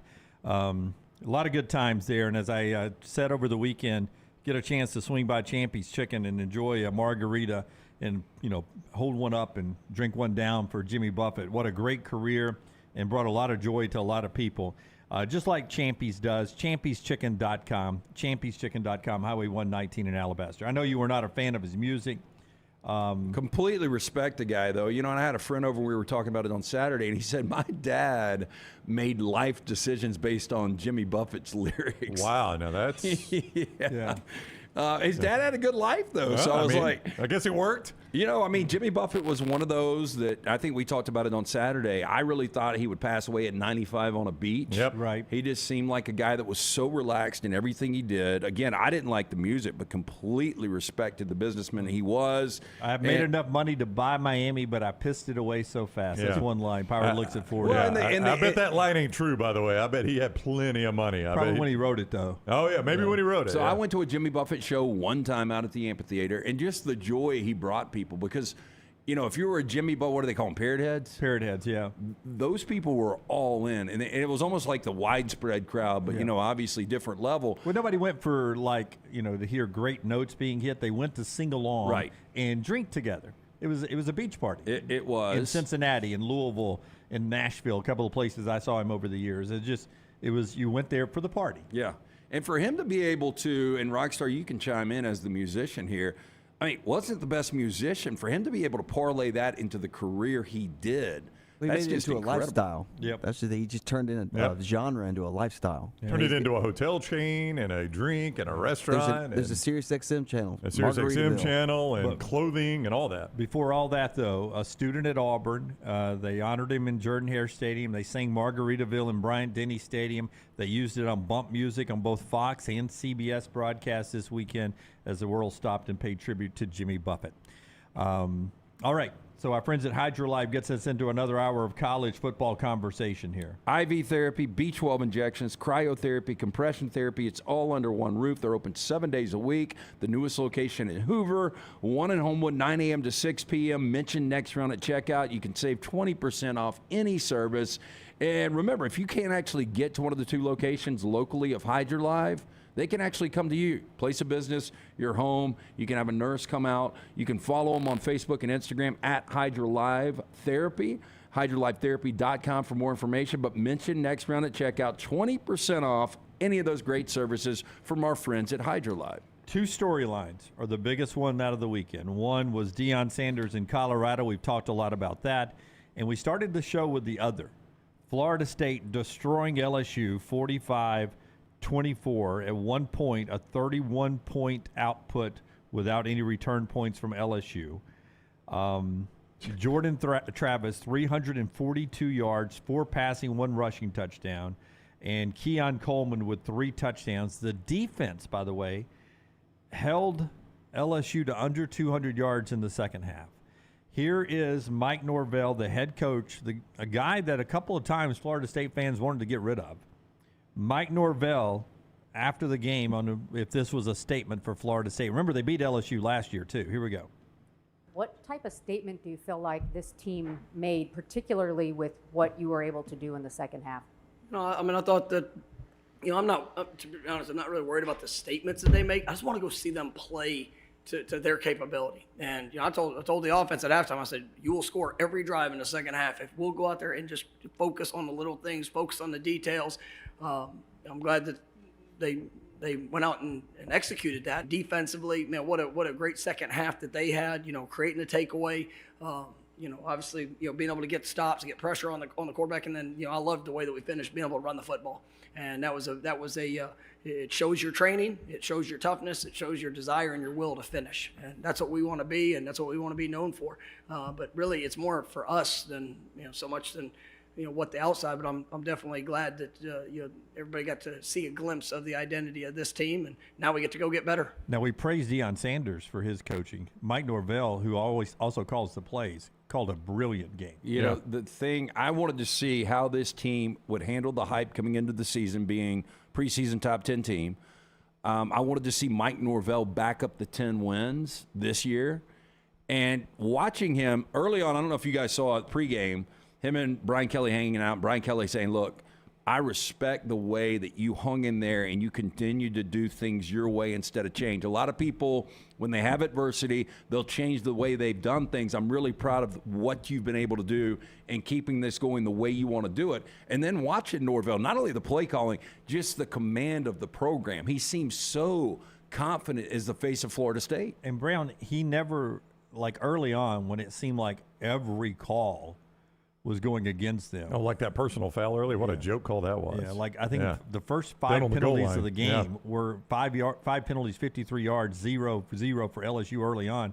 He never looked like he lost his composure, and at the same time, I think that sort of flowed over to his team. They never got rattled. And then later on, Jaden Daniels leaves the ground. That linebacker just spins him and tackles him, and then the ref is all up in that linebacker's face. They didn't flag it, but I'm like, How can you? I know, exactly. I mean, he jumped into his I know he arm. jumped into his arm. What's the linebacker supposed to do? I didn't think initially, I was like, dude, he ain't getting up. Yeah. I think he was talking to him about afterwards. Things He might may have been saying to him. And he drove him in the ground, but at that point, he's a runner. You know, you've lost the pocket protection there. But you're right. I mean, Florida State never got rattled. They got a couple personal fouls, including that Bush League call early on down on the goal line. But they got the goal line stand out of that, and that just kind of changed the tenor of the game a little bit. I love their defense. And keep this in mind. Initially, Travis Hunter was part of this defense. You watch that Florida defense play, and Travis Hunter was going to Florida State. Imagine him in that defense, how much better they would be. Or add him with Keon Coleman and the my other gosh. and Johnny Wilson. Yeah, how much better would they be? I like this Florida State football team. I want to see Clemson tonight. I'll withhold judgment. I don't know that Florida State's the best team in that conference. North Carolina looked really good. I want to see Clemson tonight. But right now, if I'm in Clemson Orange, I know I'm probably going to have to beat that team I saw last time. I'm probably going to beat them twice to win the ACC. Yeah. Now here's the deal, though. If I'm Dabo, I didn't sleep well last night, and it wasn't because of Duke. I didn't sleep well last night because of what I saw from North Carolina and what I saw from Florida State. Yeah, there's challengers. Now, they get Florida State at home, but again, there's no divisions this year. So there's a chance they're going to beat Florida State twice. And watching that team last night, I don't think there are a lot of teams in America that could beat that team last night twice. Yeah. And we haven't talked about Miami. Again, we'll see what Miami is able to do against A&M. If Miami goes out and beats A&M, then hell, we're going to be talking about the ACC like we're talking about the Pac-12 right now. Except you won't have Uzi trying to watch a Clemson or a Florida State game. Uzi was clean this weekend. Yeah, not an endorsement right there. I will ask you this question, though. TCU, they were picked 5th by the media in the Big 12. Not to take away anything from Colorado, but they were picked to finish 5th by the media. And I didn't have them in my preseason top 25. We did not expect a lot from TCU. We were all expecting a lot from LSU, varying degrees around the table. One of us had them winning the national championship. But we all thought they would be good, really good this year. 10 wins probably, still could be. But how far do you drop LSU? TCU will be out of the top 25 when it comes out tomorrow and will likely not be back in the rest of the year. Yep. LSU, what do you do with them? Okay, so LSU was sitting right there at number 5 in both polls. I probably have LSU anywhere from 15 to 20. You dropped them that I would far. too. Yeah, I mean, they got got dismantled, and it's a team now. I would have Florida State number 1, so I do factor that in. Well, that's what I was going to say. A lot of people will probably drop them further, Dunaway. The reason I would only drop them there is they don't fall out of my top 10 yet. Yeah, they wouldn't mind, but they would fall out. It would be 15 to 20. I didn't like your top 10. You dropped Washington. No, Washington was not in my top 10. I misphrased that. Okay, Washington was in the AP top 10. They're not in my top 10. Okay. They never were. I had them lower in my preseason top 25. I had Utah higher than Washington. Gotcha. But look, it was a 23-minute stretch of bad football, coupled by the fact that Florida State is legitimate. I still think LSU is one of the top 10 teams in college football, but I would drop them based on that performance in the second half, 15 to 20. They'll have every opportunity to creep right back up. I'd have them in the teens. But that's where I'm going now, because we made a bet that they would lose a game in September. It was the first game. Done. But we made that bet because the SEC schedule after Grambling this week is a little tricky later this month. We said there were possibly, if they beat Florida State, still possibly a losable game in the conference in September. Give me that schedule again. So it's at State. Now, I watched just a little bit of that game. I didn't get to watch as much as I wanted of that game because of the time it fell. The part I watched, it's going to take them some time to get some rhythm in that offense. Yeah, Jarquavius Mark, though, looked really good running the football. Yep. I don't think they lose that game now. If they would have beaten Florida State, I think it's a losable game. I think they're laser focused now. Arkansas at home. That at State game, by the way, is straight out of game day ESPN game in week 3. They will beat Arkansas. Arkansas at home. I think they'll beat them. Then they're at Ole Miss. There's no start time on that one yet. I think they beat Ole Miss. Yeah, I think they're probably going to win those games. But I'll tell you what, I saw a lot I did not like. I did not like the fact that Harold Perkins has been schemed out of the game by his own coaching staff. I did not like the fact that LSU laid down at the end of that game. They absolutely, positively laid down. They did not want to be out there taking contact for Florida State. And to Florida State's credit, they didn't say, we're just going to run the clock out. They said, if you're going to lay down, we're going to score touchdowns on you. Yeah. And I respect the heck out of that of Mike Norvell. He didn't call off the dogs, and he shouldn't. And LSU shouldn't lay down. There's 2 programs, and I don't know why they popped to mind, Ohio State and LSU, if I think of high-profile players at some point opting out in the middle of the season. And it's LSU and Ohio State. Both, I think, did it. He had an injury. He did, but didn't. Abdominal injury, couldn't ever get that. Never that thing came right. back. And Jamar Chase are the two people I think, and it's not impacted their pro careers at all. Both of them future Hall of Famers. So like I'm watching Marvin Harrison at Indiana on CBS with great HD cameras that they have at CBS, and I'm sitting and I'm watching that game, going, how engaged is Marvin Harrison, knowing that he probably is going to be a top 3 pick, and he's playing here in Bloomington. And I was watching that LSU team with a couple of NFL players there at the end of that game, like, we just got our ass kicked on national TV, and I don't really care about these last 10 minutes. Okay. I worry about stuff like that. That's what it looked like. But we will see. I'm the biggest Brian Kelly fan on this panel right here. We're going to see how good of a head coach he is, because not only the X's and O's are making those adjustments, because he got out-coached in the second half, not even close. But it's also going to be about the mentality of this team coming back, because you still have everything in front of you. I know it doesn't look like that, but when I start to look at this schedule, they could easily be 7-1 when they head to Tuscaloosa. You win that game, it's a one-game situation against A&M. And I guess my question to you guys would be, if they lost to Alabama, they beat A&M, they're 10-2, there's some kind of crazy three-way tie. Can 2-loss LSU, after losing the way they did against Florida State, get back in the mix in the college football playoff? Yeah, I mean, if you're lost, obviously it's easier next year. Yeah. We've yet to have a 2-loss team in it, but usually a 2-loss team, or a team that gets in it, is a conference champion with an out-of-conference loss who's to maybe another playoff team. That's the way it's ever going to happen. It's going to be 2 really good losses. Like Alabama was close last year, and their 2 losses were conference high-profile losses on the road to LSU and Tennessee. But as Heather Dennis writes today at ESPN.com, in a 14 playoff, we've never seen a 2-loss team make it. Alabama wasn't conference champion, so if LSU was 2-loss conference champion, I think that's what would put them over. I think they're 10-2 still. I think they've got one more loss, and that's it. I would agree with Lance. I think it's probably a 10-2 team. I mean, people are talking about them being out of the top 25, being the top 10 team that's out of the top 25. It is possible, obviously. Right. I think they'll right the ship a little bit. Our friends at Storm Restoration Roofing, before we get to our spotlight coming up in just this segment, Rockstar, in just a little bit, I want to tell you about Greg from Pell City, who's always putting a spotlight on your roof. That's what he does. He gets up there, he gives it a free, no-cost roof inspection. That's what Greg from Pell City does. He gets up there, checks everything out. Loose shingles, bent shingles, they can cause water intrusion problems. Anything else up on the roof, he sees a problem, he'll let you know, and you guys can get it taken care of. Free no-cost roof inspection, 205-542-3531, 205-542-3531, or just look him up on Facebook.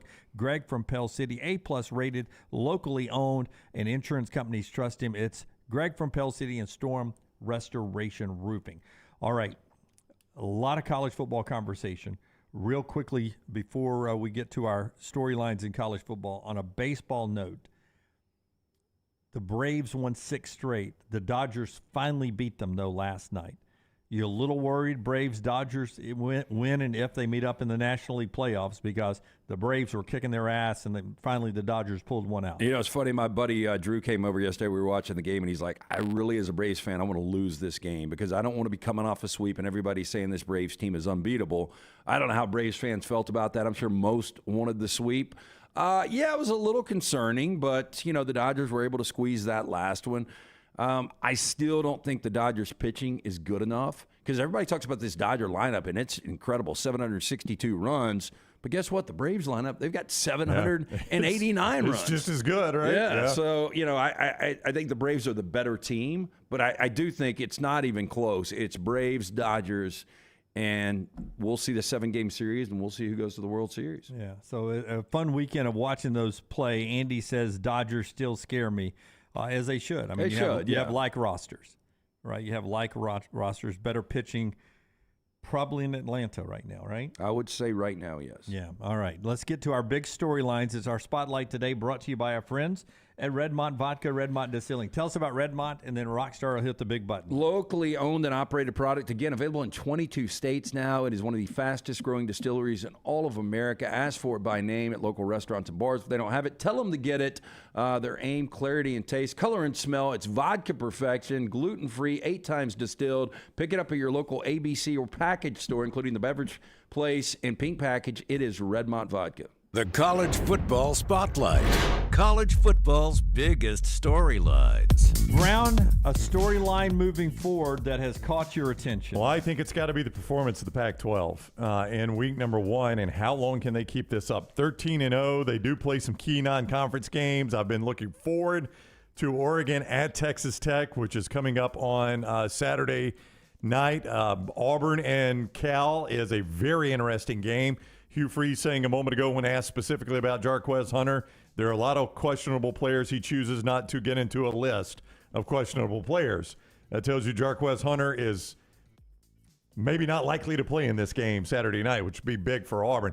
A big weekend coming up for the Pac-12, but man, color me impressed what they did week 1. My storyline, LT, is the SEC. They lost 3 high-profile games. Florida to Utah, not like opponents there.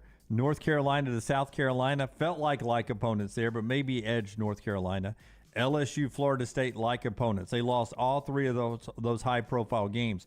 Big storyline moving forward this weekend. Miami hosting Texas A&M. Tulane hosting Ole Miss.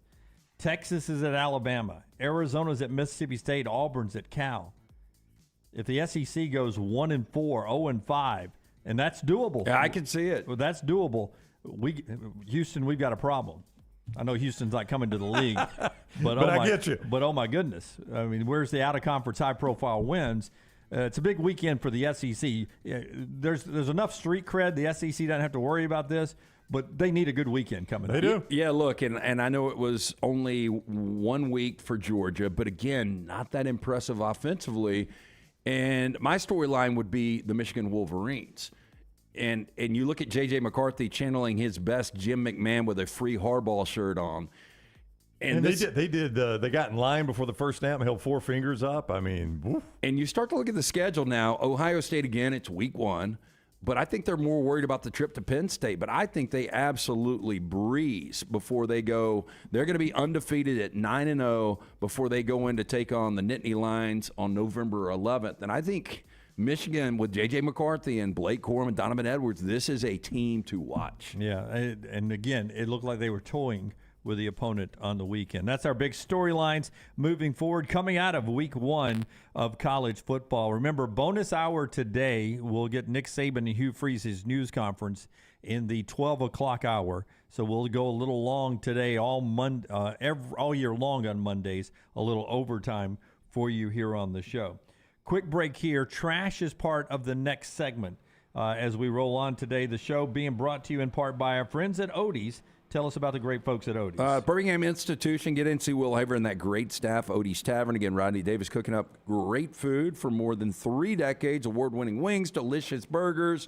My personal favorite, that Diablo sandwich. Ice-cold beer buckets full of the Bud Light. Great place to watch college football. Live music Fridays, Saturdays. Not only Crestline, but now Homewood. It's Odie's Tavern. Everything Next Round is on demand now in the podcast section at nextroundlive.com. As summer starts to fade, get ready to welcome the arrival of fall. But hey, it's not just football season making an entrance. In the world of pest, it's fall invader season. Hold on tight because we've got 4 major troublemakers stepping into the spotlight. Box elder bugs, kudzu bugs, ladybugs, and stink bugs. These pests don't just knock, they barge in like they own the place. But fear not, dial up Wayne's Pest Control now, 865-588-6686, and let's show those fall invaders who's boss. Don't let pests crash your party. Take charge today. Want more of the show? Download the app or visit nextroundlive.com for the latest podcast, The Mystery Fifth Hour, our Not For All Ages podcast, The Last Call, and the entire Double Down Media podcast family. All at nextroundlive.com and on the Next Round app. Do you need extra cash handy? Look no further than Legacy Credit Union for whatever loan your lifestyle requires. It only takes a few minutes to apply and request the amount you need to give you peace of mind.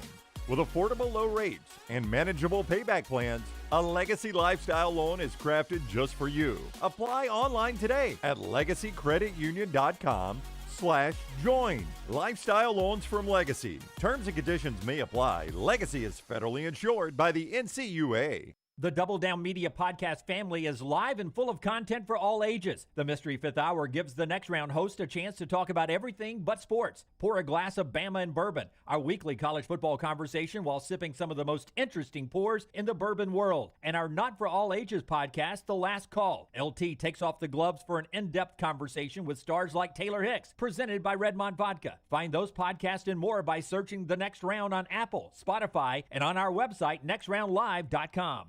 The Next Round is brought to you in part by the biggest, baddest track in NASCAR, Talladega Superspeedway. This beast is 2.5 miles of nothing but pure speed and always puts on a great show for the fans. The Yellowwood 500 NASCAR Playoffs weekend is coming and you do not want to miss it. Saturday, September 30th is the Craftsman Truck Series Playoffs race, followed by Sunday's Yellowwood 500 in the NASCAR Cup Series Playoffs. Be there to see drivers battle 500 miles to survive. Get your tickets now at TalladegaSuperspeedway.com. Want more of The Next Round? Download the app or visit nextroundlive.com for the latest podcast, The Mystery Fifth Hour, our Not For All Ages podcast, The Last Call, and the entire Double Down Media podcast family.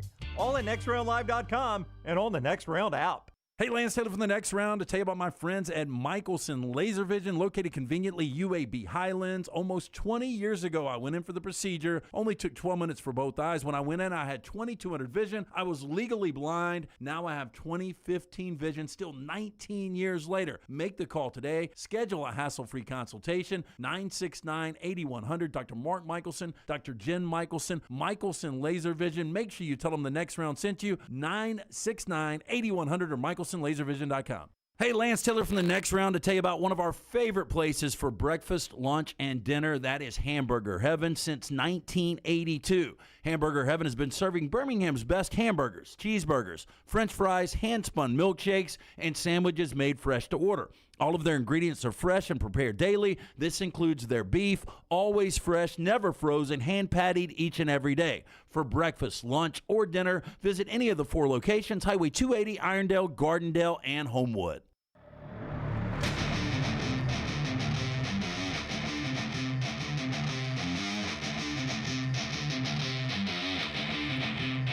Okay, I know we're keeping up with Iowa on the long road to 325 points for Brian Ferentz. That graphic Taylor built. Here it is. He's all the way out to the 24-yard line. He's got to go 325 yards to keep his job. Long way to go. I'm the guy that keeps telling you when we hit 0 tonight. Oh, no. In Durham. No. We'll be 7.5% through with the season already. Jim. What are you doing, man? It goes so fast. What are you doing, Jim? What are you I doing? thought you said you were living your best life. That's not living your best life. That's not. It's been a great 7.5%. It so has far. been a great 7.5%. Yeah. But you don't need to bring that up. I will just tell you that because we're 7.5% through with the season tonight, that means the holiday season's not far away, and our friends at Legacy Credit Union has the Legacy Credit Card, just what you need to manage your spending safely and wisely this holiday season.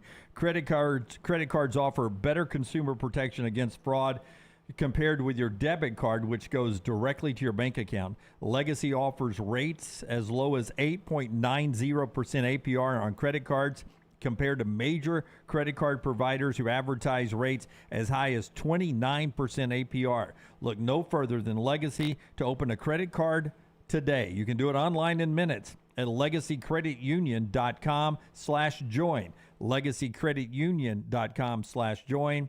APR is the annual percentage rate. Rates and offers subject to change. See website for details. Federally insured by the NCUA. One more thought before we get to trash, LT. On college football, we do have the ACC adding SMU, Cal, and Stanford.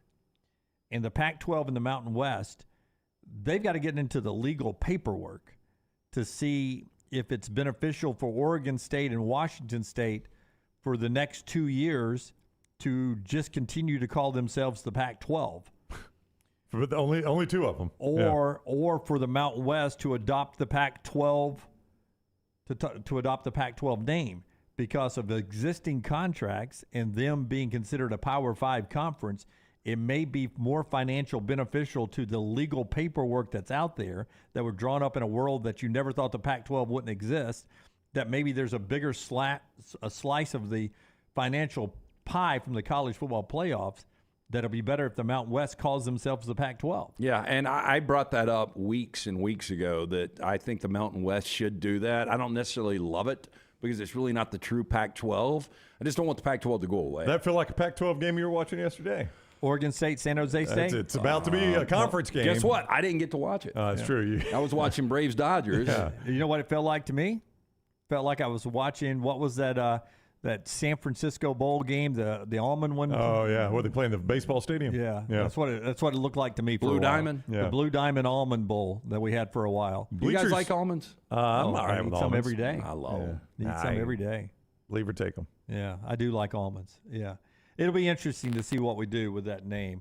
A couple of off the... And by the way, Oregon State is good. No, they looked pretty good yesterday, and DJ looks, again, sometimes these guys get in different places, see TJ Finley, and they figure out how to play quarterback. DJ looked a lot better in an Oregon State uniform than he had in Clemson. You know why? He had better protection than he had at Clemson. Maybe so. Well, he's playing San Jose, too. San Jose State a little bit, but... They were getting after Caleb Williams. Yeah, they may have a better offensive line at Oregon State than they had at Clemson last year. Well, they couldn't protect DJ.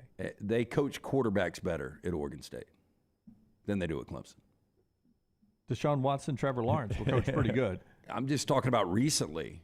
I mean, remember that staff has been broken up a little bit. I'm sorry, Trevor's 47 years old. I mean, what is he, 24? No, but we've seen multiple quarterbacks since. I mean, DJ couldn't get it done there. He was awful. Regression DJ every and week. Klubnik, who's he's about to. We'll see how good. I mean, Klubnik we'll underachieved last year. Yeah, we'll see tonight. Think Duke beats him? I do not think Duke beats him. I think we've been blessed with a bad slate this opening weekend. We've had too many good games to complain about a blowout tonight. Yeah, that's what you're going to get, too. Oh, early lean from Brown? Early lean for me. I haven't put my headgear on yet. What's the my bookie AG on the game? We got it at 13, right, Lance? MyBookie.ag. I'll look for the updated number right here. Clemson favored 13 tonight. 13. Let's do it, man. Trash time. Hit the big button. Brought to you by Mortgage Right. Well, shit. What are y'all doing? This is awful. It's still March. How many days in March? LT's Trash is presented by Mortgage Right. Mortgages done the right way. Oh, just had somebody text me and asking about the VA loan that our friends at Mortgage Right do. Are you a veteran looking for a VA loan? Mortgage Right has been advocating for veterans since their company began. As a veteran-owned, operated company committed to your well-being, they can help you find the best terms available, guide you through every single step of the process. Visit their locations, Highway 280 in Birmingham, Parkway Drive in Leeds. You can apply, mortgageright.com/TNR. Call 205-815-9200. NMLS 2239, equal housing lender. I know you guys are doing overtime at noon, but we are doing drafts live at 3, right? That is right. Yeah. Okay. So we do have live content pretty much all day today. Pretty much all day, yeah. Yeah, always on Mondays you have McCready and Siskey. That's live today at 2 o'clock on Disrupt the Media as well. Multiple things. I don't want to explain it to the old folks, but multiple things can be live on our platform at the same time. That's right. We're not crazy. limited anymore. It's crazy. So this one out of Milford, Massachusetts. 2 people were charged after officials busted what appeared to be a large gathering for volleyball tournaments, but what Milford police said was a large-scale gambling operation. I've got a problem with this, but I'll get to it after I tell you guys the story. Police found cash and cards strewn across a picnic table, an illegal concession stand complete with a friolator and alcohol, and gambling on volleyball games in a backyard of a Milford home. Hey, drop me 2 more corn dogs in the friolator. The police went on to say, quote, "It's really got to stop. We just want it to stop. There's better ways to make money." 2 were arrested and charged, including the homeowner of the house on Franklin Street, where the police searched property and seized $10,000 in cash. Police were watching the situation for months. Neighbors were also complaining about the high volume of traffic. Milford Police is also headquartered 2 houses down on the corner of Franklin Street. Neighbor Justin Ortega said, quote, "There's about 100 people there every night. There's a lot of people. It's illegal. You can't do it. They've got a place for it, not the back of a house." Here comes the police. Fry you later. Now, investigators said it was a confidential informant who helped crack the case where operators were netting hundreds of thousands of dollars in cash. Yeah, we call him a loser. Here's the thing. Outside of the traffic. But, real quickly, that last line. Informant, a guy who had been a part of the game, chances are he lost. Yeah. He wasn't winning. He was pissed. Walked away pissed, didn't he? Well, but outside of the traffic, which would bother me as a neighbor, There's nothing worse than driving down the street where there's parked cars all over the street. Okay. But outside of that, if people want to throw like a volleyball tournament, people want to bet on money, it's their damn money. Who cares? But how loud is it? And then, No, I get that. And then the parked cars, because you have large gatherings sometimes, and we're stacking cars up in your circle a little bit. We try to be respectful, but Yeah. you know, like normally put one or two down in the driveway, and then I got, fortunately, one of those little wraparounds out front, and you put 3 or 4 there, and then a couple out front. I try to keep it contained. And I'm not afraid to double stack. You know, like I park not in front of somebody else's house. I blocked somebody in a truck the other day when I came by, and I figured, hey, if he's got to leave, I'll come out and move my car and slide into his spot. So I try to be respectful. I don't think in the gambling late night I'm drinking world, those people are as respectful as we are. No, my only problem with this, and I get the traffic again, and that would be annoying. My only problem is I don't know why you care if people are running a gambling operation on volleyball. Well, I mean, it's illegal. Well, I mean, first of all, spitting on the sidewalk. I get it, but I mean, first off, I'd be asking, are they betting on like high school volleyball? Yeah. Like, are we forcing Forster's kid and her friends? I think what it is like we pay. So there's a bar down in Lakeview where there's a volleyball outdoor court. Oh, beach, a little. Yeah. So we skin off. We play shirts and skins, and we we'll play. We will play you for $1,000 right here. Okay, I see. So it's basically like pool on the inside. We just go outside and when it's volleyball, we're betting on. Yeah, it's like there's basketball pickup games right now. So if we were betting on pool golf, it would be the same thing. Same thing. Okay. Yeah. Yeah, golf course. It happens everywhere. Yeah. I mean, I don't disagree with Lance. I'm just saying. Teen was taken into custody in Ann Arbor, Michigan after he reportedly bit a nightclub employee on his testicles. Oh, wow. Yeah, that's a bad place to get bitten. Oh, by the way, I got to tell y'all. Oh, this is interesting. That triggered something for Lance. This ought to be interesting. Oh, boy, that almost landed on top of the camera. Uh-huh. I'm not going to call him my dog, but Bullet is the devil. Oh, no. Whoa. Whoa, Lance, man. Plot twist. Dang. Wow. No, I love him, but he has gotten so emotionally connected to me. Like, he cries if I leave him at any time for like an hour straight. That doesn't sound like the devil. And no, he's torn up one of my couches. Right. He has torn up one of my bags. He doesn't know any commands, like no, stay. I reached out to Creative Dog Training this morning. I was like, you got to take him. And so I'm dropping him off Wednesday. But like, he is the ultimate gremlin. He is Stripe. But what if he comes back perfectly trained? Look, I mean, I'm leaning. I'm going to keep him just because he is so emotionally attached to me. He's getting healthier. He's gaining a little weight, but he's getting way, way too comfortable. Like, I went downstairs to work out this morning, and he apparently last night had found my workout mat, and he shit all over it. Like, I can't. Hey, look, here's Lance's workout mat. Here it is. I got to go. The one thing I can't have is a dog shitting and pissing in my house. Yeah, that's the one thing. Yep. I mean, that You really sure is. it was Bullet, not Rockstar? Rockstar wasn't pissed at you, and he snuck in. I don't do yoga anymore. It hurts. But, like, I took him yesterday probably 3.5 miles, and he's outside the entire time at the park. And we get home for 5 minutes, and he's already shit on my carpet. Yeah. I mean, LT, he's been running from wild animals to I know. stay alive, Right. so 3.5 miles is nothing. Yeah, he doesn't know what a house is. Somebody's like, I can't believe he's not scared of rain because Vizslas are like cats. They hate rain. And I'm like, he lived in the rain all his life. That's all he's ever known. And crapping anywhere he wants to crap. That's all he's ever known. That's right. Anyway, and he's got this weird thing, like, to show their dominance, like they try to, like, hump you. And so, like, he's been trying to hump me, and he's got these long-ass talons. And so I've got claw marks all over Best me. just let him finish. Hey, boy, I hope Chili doesn't see this. Oh, no, Chili. You humping my man? Chili will actually go for his jug. And here's another weird thing. So when we were at the park yesterday. So wait, are we coming over to bet on dog fighting now? It's like pit bulls. Okay, so I got 5 All on right. it, Lunsford. Hey, I'm taking Bullet. Outside living, that dog's got edge. I ain't taking Chili. But here's what I was going to say. Like, I've never heard him growl. We were walking next to this girl who had 2 dogs, and her dogs were barking. She's like, I'm so sorry. And I'm like, I've never heard this dog bark. So I've had Bullet since last Thursday. He's never barked one time. That's the ones you worry about. That's a good dog, then. Yeah. No, I think what it is, he's never been around other dogs. No, that's true. No, that's the one you worry about. Yeah. Anyway, this Gino Hearn guy, 19-year-old from Detroit, reportedly punched an employee in the face after he was denied entrance just before midnight to this club. When police placed the man in handcuffs, he reportedly resisted, caused injuries to the police officer's fingers. Police said 2 employees were bitten by the man, including a 20-year-old who was taken to a hospital for treatment. The employee reportedly told police suspect grabbed his testicles and then bit him. Yeah, man. It's an animal. Yeah. That's a... I mean, the grab is going to get your attention, right? Yeah. And then you don't expect the In more bite ways to than one, yeah. You don't expect the bite to follow.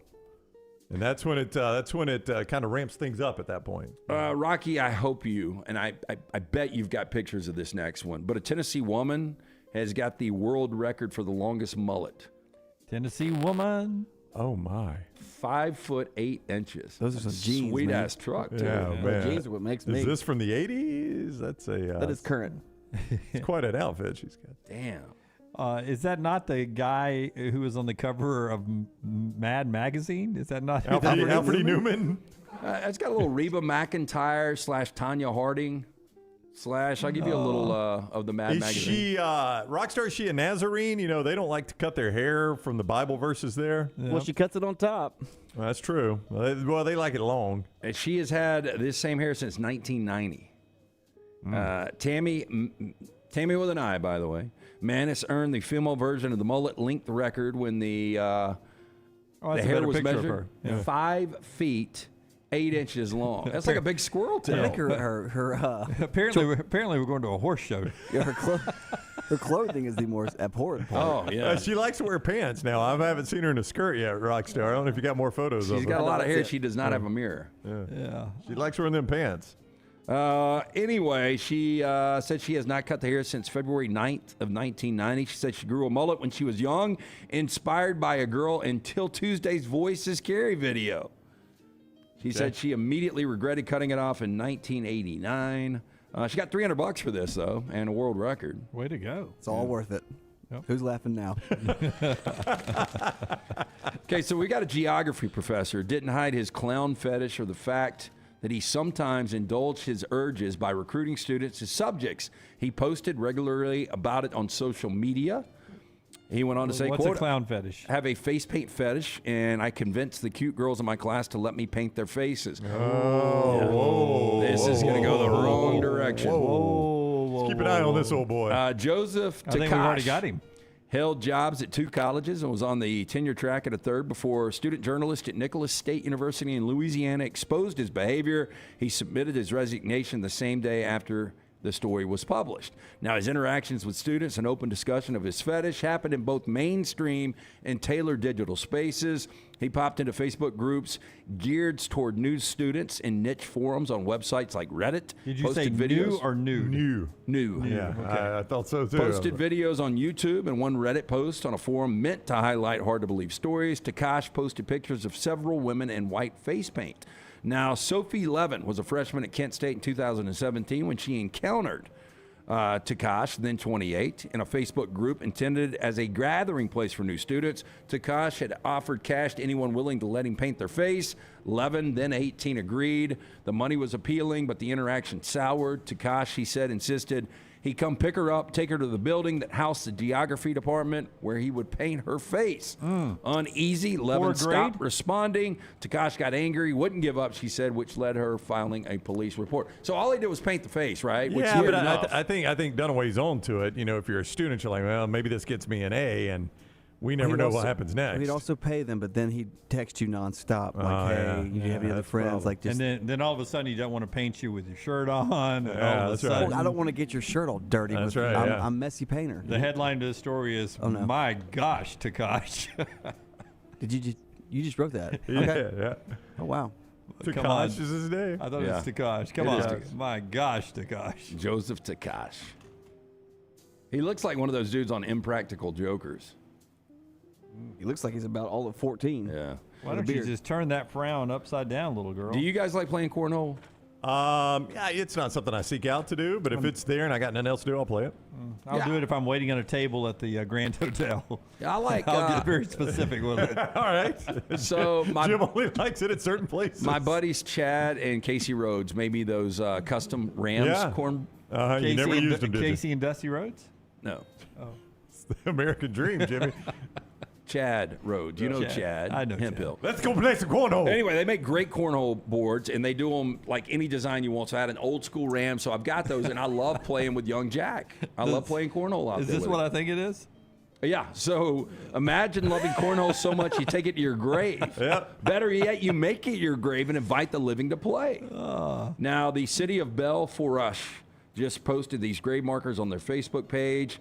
Do you think it maybe is disrespectful to play cornhole in a graveyard? Well, maybe, but when the deceased asks you to come play, that's exactly what has happened here. Come play. It's gonna be a no for me, dog. I don't think I'm gonna play it at a graveyard. Well, I mean, cornhole is better when you have a cooler of beer. Yeah. I mean, can you bring your cooler of beer? Well, Sure. And on top of that, I don't Gotta Rockstar. pour one out for 'em. I don't think the beanbags are going to slide on the concrete the way they do on the wood. That's Well, going to I be a mean, problem. Put some dust on And them. those deep beanbags are always super dirty, and that looks like a residential house behind them. That's always fun.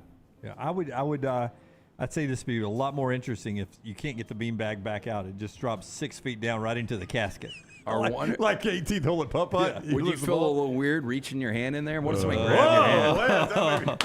Halloween's coming up. Oh, Lance. That is Trash Today, brought to you by Our friends at Mortgage Right. Again, buying a home, major milestone in life. Getting it right comes down to the right advice at the right time. That's why we're proud to partner with our friends at Mortgage Right, who get it right every single time. 205-815-9200, NMLS 2239, Equal Housing List. Boy, opportunity, man. When football was on Saturday, I was craving it. Was swung by there, got a double cheeseburger and fries and a little sweet tea from you know where. Oh, Milo's. Yeah, everybody Love got the it. How good Milo is that for sauce. the 11 o'clock kick? The crushed ice from Milo's, that special sauce from Milo's, as if Milo's Classic Burger wasn't enough. If you download the Milo's app after your first purchase, you get the original cheeseburger for free.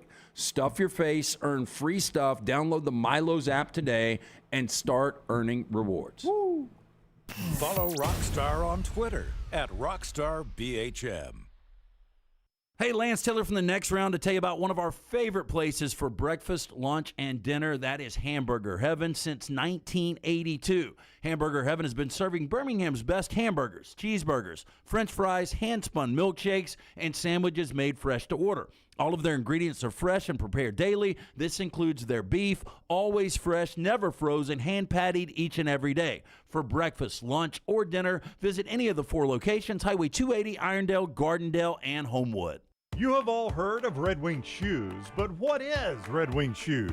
It's the place where men buy boots, plain and simple. Who are Red Wing's customers? They are construction workers, warehouse employees, college students, the guy that fixes your AC, the guy at the end of the bar, the IT guy. Red Wing is a father, Red Wing is a son, Red Wing is a cult following shared by all men. A classic, comfortable pair of cool boots with a story to tell. What's your Red Wing story? Red Wing Shoe Stores, located in Pelham and Trussville. Storm season is here. Make sure you have a plan of action in place right now. Greg from Pell City and Storm Restoration Roofing should be your first call when storms hit. Insurance companies love working with Storm Restoration Roofing because of Greg Nelson's name and reputation in the industry. When storms hit, call Greg Nelson. He's local, 205-542-3531. He's the home of the free no-cost roof inspection. Greg from Pell City on Facebook, 205-542-3531. It's Storm Restoration Roofing. Football season is here, and Legacy Credit Card is just what you need to manage your spending safely and wisely. Credit cards offer better consumer protection against fraud when compared to a debit card, which is linked directly to your bank account. Legacy offers rates as low as 8.9% APR on credit cards compared to major card providers who advertise rates as high as 29% APR. Look no further than Legacy. Open a credit card online in minutes at legacycreditunion.com/join. APR's annual percentage rate, rates, and offers subject to change. See website for details. Federally insured by NCUA. You want to look great while supporting your favorite show? You know the place to go is the official Next Round store at nextround.store. Yes, there are .store domains, and we have one. From shirts to hoodies to hats and all kinds of fun stuff, you can rep the Next Round anywhere you go. At the beach, Next Round hats to block out that sun. Up north in the winter, get you a comfy Next Round hoodie. Just need something to put your $20 beer in at a game? Get you a Next Round koozie and throw that thing in your pocket. You never know what stuff Jim's going to make me put in there next. Check it out. It's the Next Round store at nextround.store. There are so many things I love about Walk-Ons. Authentic, mouth-watering Louisiana cuisine prepared fresh daily from scratch. A great beer selection and TVs everywhere to watch the big game every day of the week. And of course, they've got 2 great locations on Highway 280 and 119 and at Hoover near the Hoover Met. Walk-Ons is also a great place for happy hour, 2 to 6 Monday through Friday with $5 moonshine swirls, $5 house pours, and half-price appetizers. And it's an easy take-home experience for the family as well. Highway 280 in Hoover with Walk-Ons.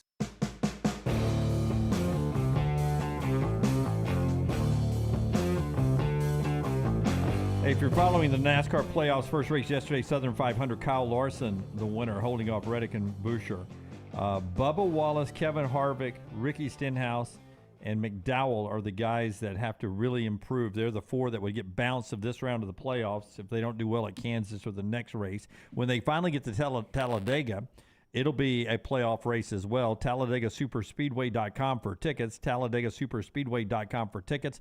September 30th, the Craftsman Truck playoff race. October 1st, the Cup Series playoff race. Should be a lot of fun there, including Hardy in concert. You can get tickets to that big weekend of racing. Everything on the track. TalladegaSuperspeedway.com. TalladegaSuperspeedway.com. Your race ticket gets you in to see Hardy in concert as we go to the playoffs. Again, overtime coming up at the top of the hour. We'll get to that and hear from Nick Saban and Hugh Freeze on their big out-of-conference games coming up this weekend, in which each are about a touchdown favorite. Is that correct, mybookie.ag? That is correct. Both of them open right around 7. I think hanging around 7 right now. I did see, I would be interested in Lance's thoughts on this. A lot of the people, and we'll talk to Furman about it at the end of the week, but a lot of the people that kind of talk gambling world were saying if you catch Alabama anywhere under 7, jump all over that. I guess what they're saying is, how often do you get Alabama under a touchdown at home? Well, it seems like every time Alabama has one of these games where, it was Ole Miss a few years ago, the Lane Kiffin game where they completely destroyed them. Georgia at home a couple of years ago. Florida State to open the season. Alabama's really good at responding to these games. Yeah. Yep. Alabama currently at -7 right now, Jim. Alabama favored by a touchdown at mybookie.ag. Auburn down to 6.5. I've even seen 5.5. That number's starting to drop on the road at Cal. Starting to be a little bit more Cal love.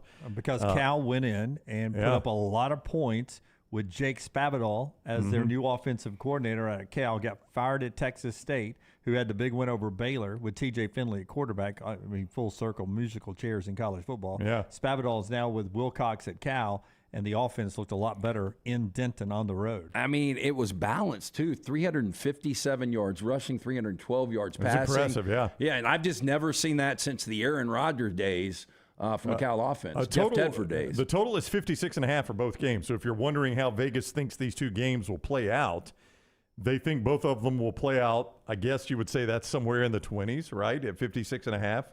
Yeah, that's 28 per team. Yeah, winner somewhere in the high 20s, maybe low 30s is the way Vegas is saying it will play out. Yeah, interesting look at mybookie.ag. Couple of sound bites here brought to you by our friends at Woodhouse Day Spa with our sound of the day. 2 coaches, one after a loss and one after a win, a little intense. You know, when I go to Woodhouse, you get a little zen, man. You go down there, get a little massage, relax a little bit.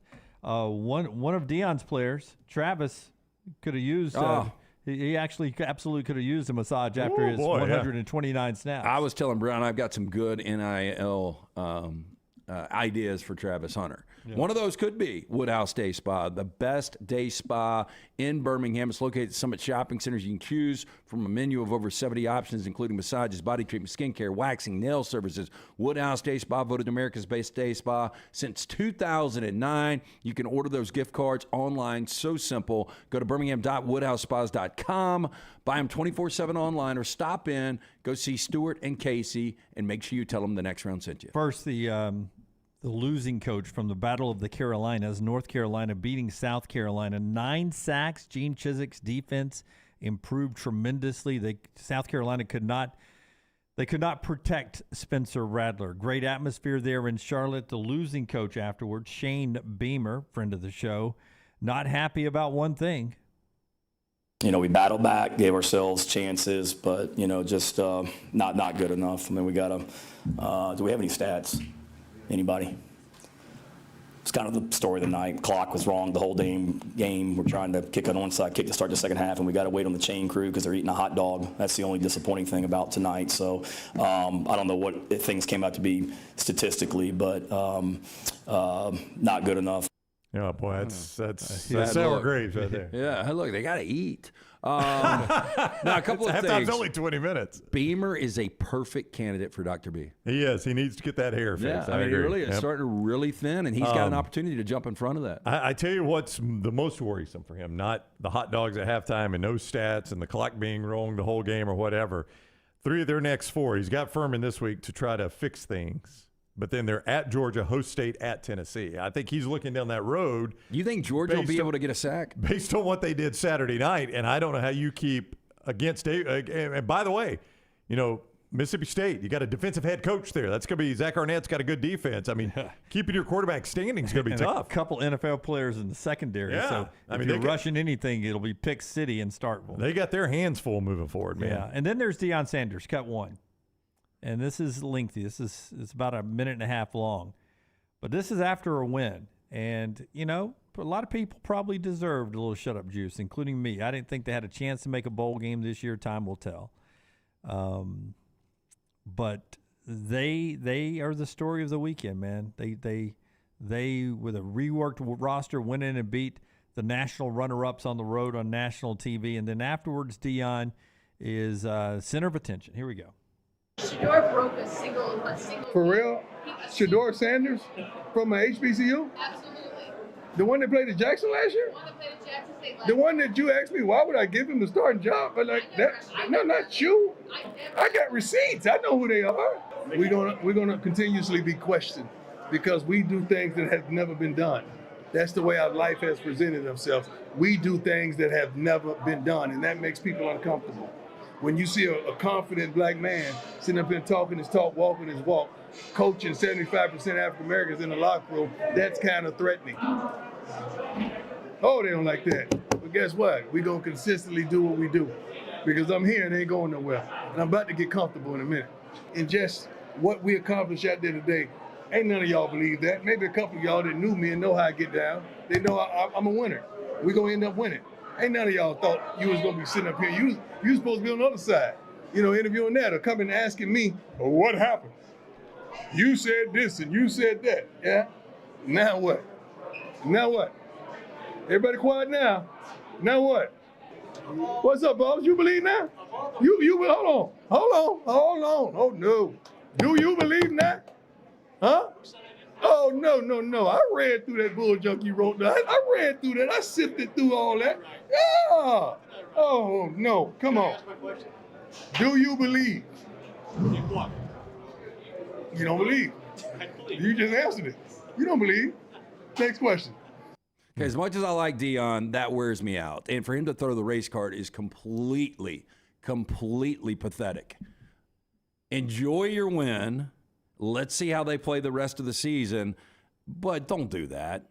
That's ridiculous. Earlier this year, in fact, just 2 weeks ago, we had people that were trying to defend the media and local media, some media people, because Nick Saban wouldn't hand out a depth chart. Yeah, Tim Brando specifically was on this. But where's the defense of the media here? I mean, that's bad. That's a bad look. And it's much like people. There are people that are getting attacked on Twitter because they had a bad opinion of Colorado. I think the majority of people felt like that. But Deion, 1 or 2 comments about it, and start talking about your team and how proud you are of your team. Don't take shots at the media because we're wrong. We're wrong all the time. But this guy is doing it differently than I've ever seen anybody do it. And normally a coach that takes that type of victory lap, you're like, boy, load up on Nebraska. It's a victory lap. But that's just kind of the way he's operated. This is the way that Deion Sanders is going to operate. If you expect him to operate the way Kirby Smart and Nick Saban and Ryan Day and Jim Harbaugh operate, you got the wrong guy. That is not the way he's going to do this. And it's what has always been fascinating to me is we've never seen it done this way where it has worked. And through one game, it has worked. They got a long way to go. But if this guy can make it work this way, it's going to be wild to watch. I just don't understand. He's not going to dial it back. Why you pull the race card into this, though? Like when I look at Deion Sanders, because a lot of the coaches like Brown just named are white coaches. They're the elite African American coach. A lot of people don't believe have been given opportunities, and Deion had to took the Colorado job, which is a 1-11 program. He has to do it a different way, a harder way than some other coaches get a chance to do it. Call me naive. I just don't believe it. I mean, Marcus Freeman was the defense coordinator at Notre Dame for a year, and he got one of the most prestigious college jobs out there. Yeah, but see, I think people hire because they believe it's the right guy. We don't look at skin color when it comes to a head coach. Deion's not that. Deion accelerated through the head coaching ranks quicker than most coaches do. He is a guy that, as we said earlier in the show, if it wasn't the best coach team this weekend, it was one of the best coach teams this weekend. I agree. And in fairness, that's a clip of a few sound bites, including in the postgame. There were a number of sound bites where he was praising his team and a lot of team love, each other sharing the spotlight and stuff. But, it does drag it to a different place, the conversation to a different place sometimes when it becomes a little bit of the show that you're going to get with a guy who's been a show since he was at Florida State. That's the way he is. And you know what?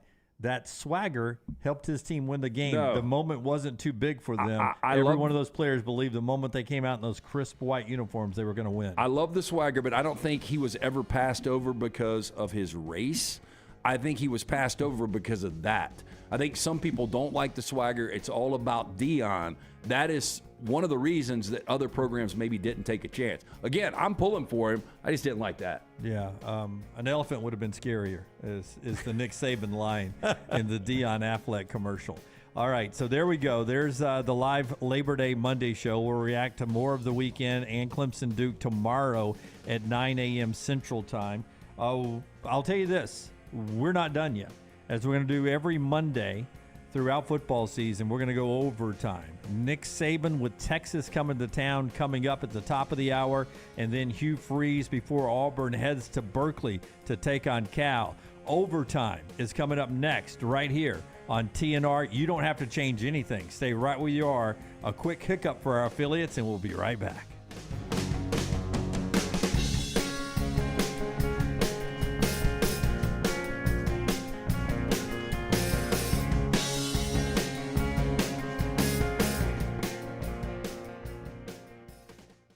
A little overtime now for you. Roback.com bringing you our overtime today. Roback.com. TNR 20 gets you 20% off your first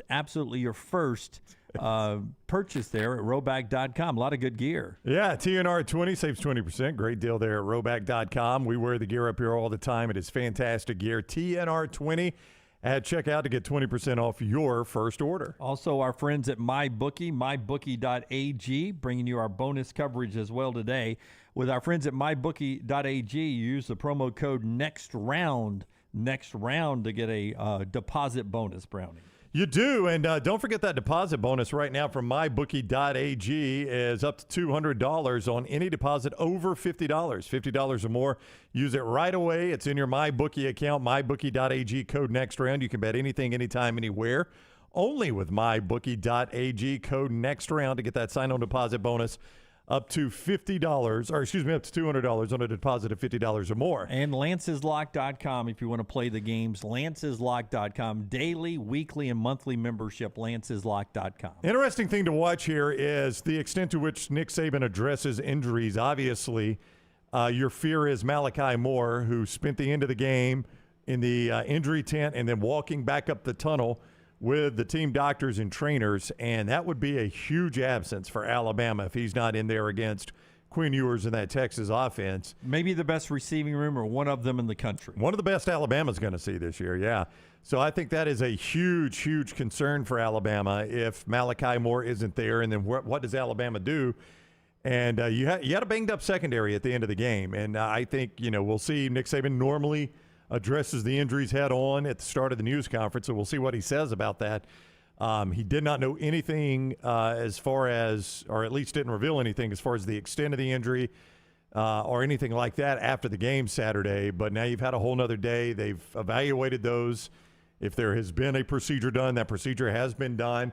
Will be interesting to see how much he addresses that here because it's a big storyline going into this game. When you say procedure, the old tightrope possibility. Well, yeah, I mean, 'cause the it initial was a high ankle sprain. Yeah, the initial thought, what I got from the sideline was a high ankle sprain. Yeah, which, and that which could be 2 to 6 weeks depending on the treatment. Yeah, and the good news there is Dr. Norman Waldrop, friend of ours, Lyle Kane, friend of ours. They're very good doctors who have kind of perfected that surgery. They're Alabama's team doctors. Now, the bad news is you don't want any player to do it. The good news is they're so good at it now, it's like 3 to 4 weeks. Here's Nick Saban on the next round from Tuscaloosa, courtesy of the University of Alabama. Just in review of the last game, players played hard in the game, competed well in the game. I thought we played, more physical, executed fairly well for the most part. But as in all first games, there's a lot of opportunity to correct things that we didn't get quite right. I think that it shows a lot in terms of how a team is approaching the season and how much you improve from the first game to the second game. And so the players having the right mindset relative to the challenges that we have internally on our team to get better is important to being able to get those things fixed. I think that games like this are something that players certainly look forward to. It's great that Jalen got recognized as SEC Offensive Player of the Week and Caleb the Freshman of the Week. And but both of those players who played well and obviously got recognized for it, also have to continue to look at the things that they did well and build on those things, and hopefully that confidence helps them in the future. But also stay focused on doing the things that they need to do to improve in terms of their consistency in performance and execution. And I don't think there's anybody on our team who doesn't have something that they could actually improve on relative to their performance last week. So, Texas, I think everybody knows Sark is a really good coach. They've got a really good team. They've got a veteran team returning with, 10 starters on offense, 6 on defense. Really good skilled players on offense, really good quarterback, can throw the ball effectively. They make a lot of explosive plays. Worthy's an outstanding receiver. They've got good running backs. They've got a really good tight end. They're very good on defense. They play really good up front. They're physical. They played extremely well in the first game. And they're excellent on special teams. So this is a really good team all the way around. And it's going to be an opportunity for our team to sort of, where are we as a team? Where are you as a player? You're going to play against a really good player. And that usually says, where am I as a player? And this is going to be a good barometer for us to find out, where are we as a team? And so we're going to focus on doing a great job of trying to get our guys to prepare to, play a great game and do a good job in terms of execution. I know it'll be an exciting game from a, fans' perspective, and we love that atmosphere and environment that they create. But I think one of the things that's really important for players is, can you stay focused on, what you need to do and not get affected by, a lot of the external factors. Start with Chase. Can you update us on Malachi Moore and Jalen Key, who you mentioned Saturday? They're both day-to-day, so it's probably too early to tell what their circumstance will be. Probably be a couple days and we figure it out. But I don't think either guy has long-term issues, but it'll be interesting to see how they progress this week. Up here to Charlie. Another quick one, Emmanuel Henderson, do you have an update on him? He has a hip injury. It's going to probably be a few more weeks before he gets back into the swing of things, but hard to know exactly when. They'll do some rechecks on him here in the next week or two, and he was having a great fall camp, doing a great job on special teams, made a lot of progress as a receiver, so we'd love to get him back. What do you think of how Caleb Downs played in his first game? I think Caleb played, really well. He plays fast. He's physical. I think that was a really challenging game, especially for a young player to have to play with all the formations and adjustments that we had to make, and I think he handled it really, really well. Coach, I know every year is different, but that game last year in Austin, do you look back at all when you're prepping for this team and see, I know 3 went out in that game in Ewers, but do you look back at all with that game last year? Well, I think, you're always looking at what a team does technically, and it's always most interesting to see, what was their philosophy of what they did technically to, whether it was play defense against you or attack you offensively, or what they did on special teams. So I think you use that information as a history of maybe what you might see again, and other things that they did periodically, that changed. So I don't think you look back on a game from a psychological standpoint as much as you do a technical standpoint. As he continues to push, Coach, how much growth has Kendrick Blackshaw made as a linebacker? Yeah, he got in the game and played, fairly well. And I think that the big thing we work on with, Kendrick is consistency and performance. When he's locked in and focused, plays really, really well, but you got to be able to do it all the time so that you develop, the kind of confidence, trust in yourself and your teammates that you need to be a consistent player overall. But played well in the game when he got a chance to play. When you and Greg Byrne discussed years ago about moving from neutral site openers to having more home-and-home games, for you, what was behind that, or what kind of interested you in doing that? Well, I think that one of the reasons that we did, games away from home, whatever, what did you refer to them as? Neutral site games, okay. Neutral site games, good way to term them. Was from a scheduling standpoint, it was a way to get a quality opponent on the schedule early on, which I thought had a lot of benefit in terms of your team developing in the offseason, looking forward to that game. Probably the Clemson game that we had, what was that, the second year we were here, probably did as much to sort of ignite the program in a way. But then after you do that for a while and you start having success and fans are going to playoff games and bowl games and different things, they don't have the same significance. And then to have more quality home games for the fans to see becomes a little bit more, I think, important. And I think that's kind of, in a nutshell, sort of why we transitioned back to this. Not to say that if we had an opportunity to play in a game somewhere in the future, we would. But I think that changes also with, conference realignment and what could happen in the future with, how many conference games you might be playing. So there's a lot of factors that go into it. Stay right here with Kane. Two-part question.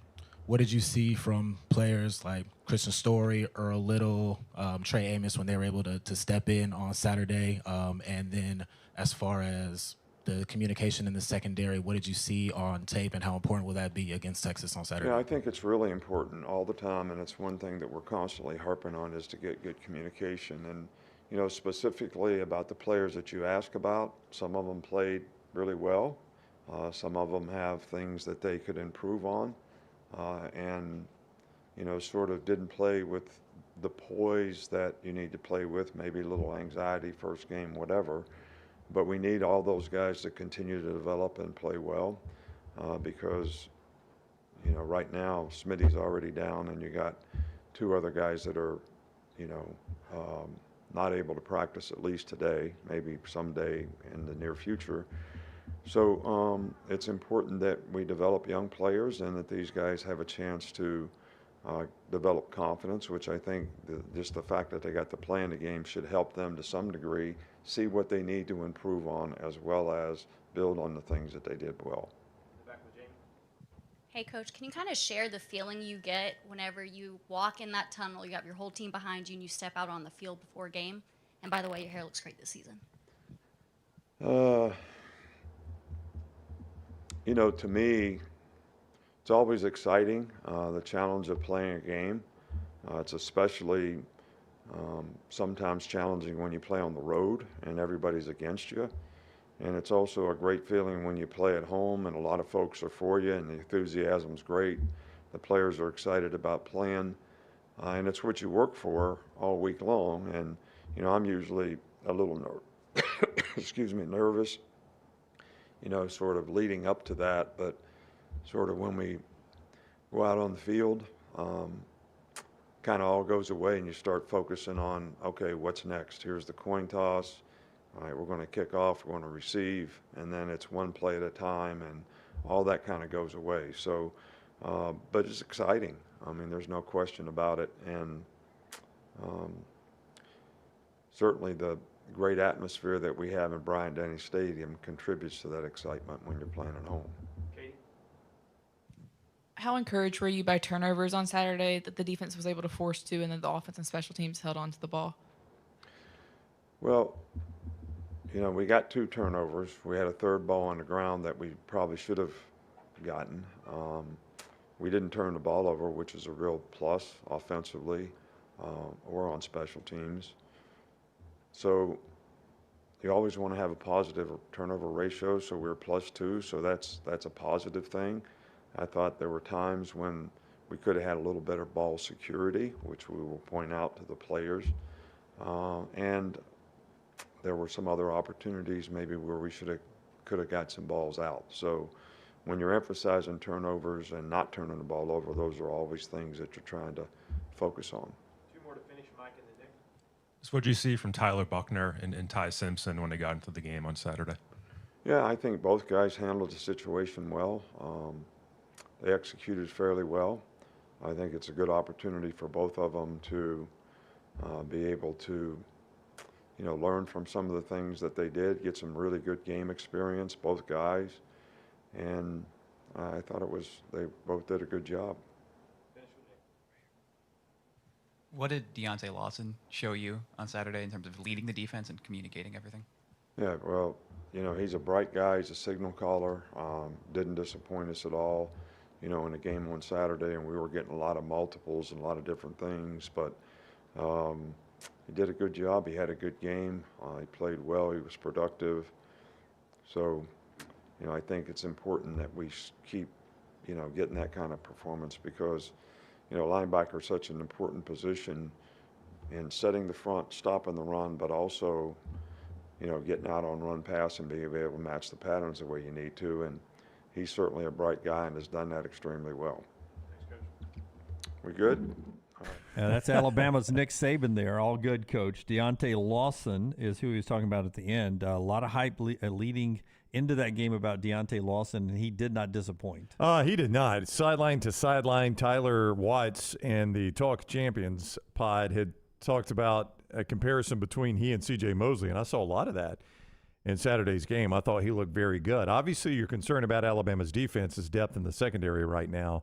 With Smith out, I thought you got about as positive an update as you're going to get right there on Malachi Moore and Jalen Key. Day to day. Day to day is what he said and sounded hopeful they could practice some this week and perhaps play in the game, which Saturday night, as that game ended, that was certainly in the balance. And going against Quinn Ewers and those talented receivers, you need all hands on deck in that secondary. It's a huge challenge for Alabama this week.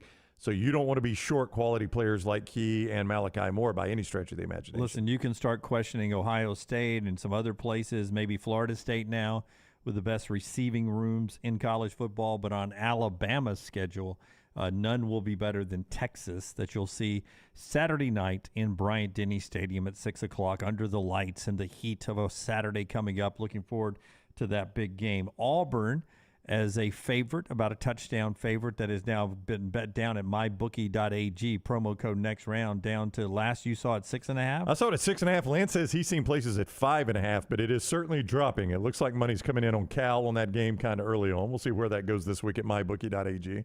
But Hugh Freeze, 1-0 as the Auburn head coach. They rolled Toomer's Corner. They had a freeze out, everyone dressed in white. Great atmosphere, record student section, record overall crowd at Jordan-Hare Stadium. All in all, a good start to Hugh Freeze's time at Auburn. Now let's listen into the coach talk about the trip out to Berkeley to take on what's left of the Pac-12 and the Cal Bears. Truth meeting. The schedule's a little different today with obviously being Labor Day, and so we're trying to get through practice and meetings a bit earlier today to try to gain some extra rest and maybe some extra game planning today so that we can. This week's a little different, so we're trying to get a jump start, but I'll share with you what I shared with them on the truth of the game. I thought our special teams, the positives were we started really fast. I think we had 131 return yards in the first quarter, which was pretty awesome. Average first half starting field position was a plus 35 and the plus 48 for the whole game, so that's really good. The effort was incredible in the first half. Thought the negatives on the special teams were we didn't finish the same way that we started. Had a few loafs and 6 missed tackles in the second half. Punt was just average. Punt coverage was just average.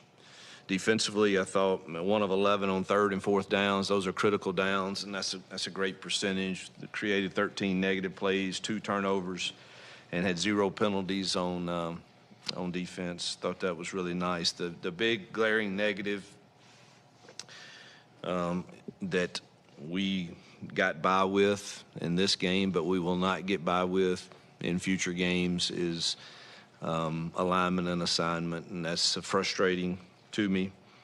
But we had numerous snaps, probably 15, I think it was, that we're not lined up properly, and it's going to bite us big time if that continues to be the issue. So we did have a lot of young kids out there, but nobody is going to write that, and it's not going to make you feel better sitting in the film room after a week that it bites you. If it's one thing, if somebody makes us miss a tackle or like this back this week will. That's one thing, but for us to be aligned improperly and be a gap short or not be on the same page with all 11 on the back end, especially, that it will burn you. And that was outside of that. I thought our kids played hard after the first drive, and I thought they created negative plays, and obviously the turnovers, 1 for a score, was huge, but we cannot continue to not be on the same page. Offensively, 7.6 yards a carry, which is great. I thought our tempo was good. 11 explosive plays, no turnovers, 6 of 10 for 3rd down, 100% in the red zone. So there's a lot of good things offensively. I think the biggest negative is our perimeter blocking and still the understanding of our routes. We don't understand landmarks and spacing really, really well. And our quarterback decision making needs to be 100% or at least high 90s. And we had 3 bad decisions. But the biggest truth of the day is we're 1-0, and we defended our home, and we celebrate that. But certainly there's a lot that we can improve on as we look forward to Cal. Cal is, they're talented. Wilcox is a great defensive mind. They're very sound on that side, not flashy, but sound.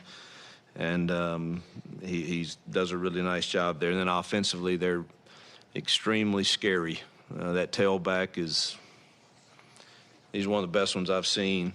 And obviously they had 670 yards, I think it was, last week, and go fast. They got about 100 plays in the game and had 8 receivers with 2 or more catches. And,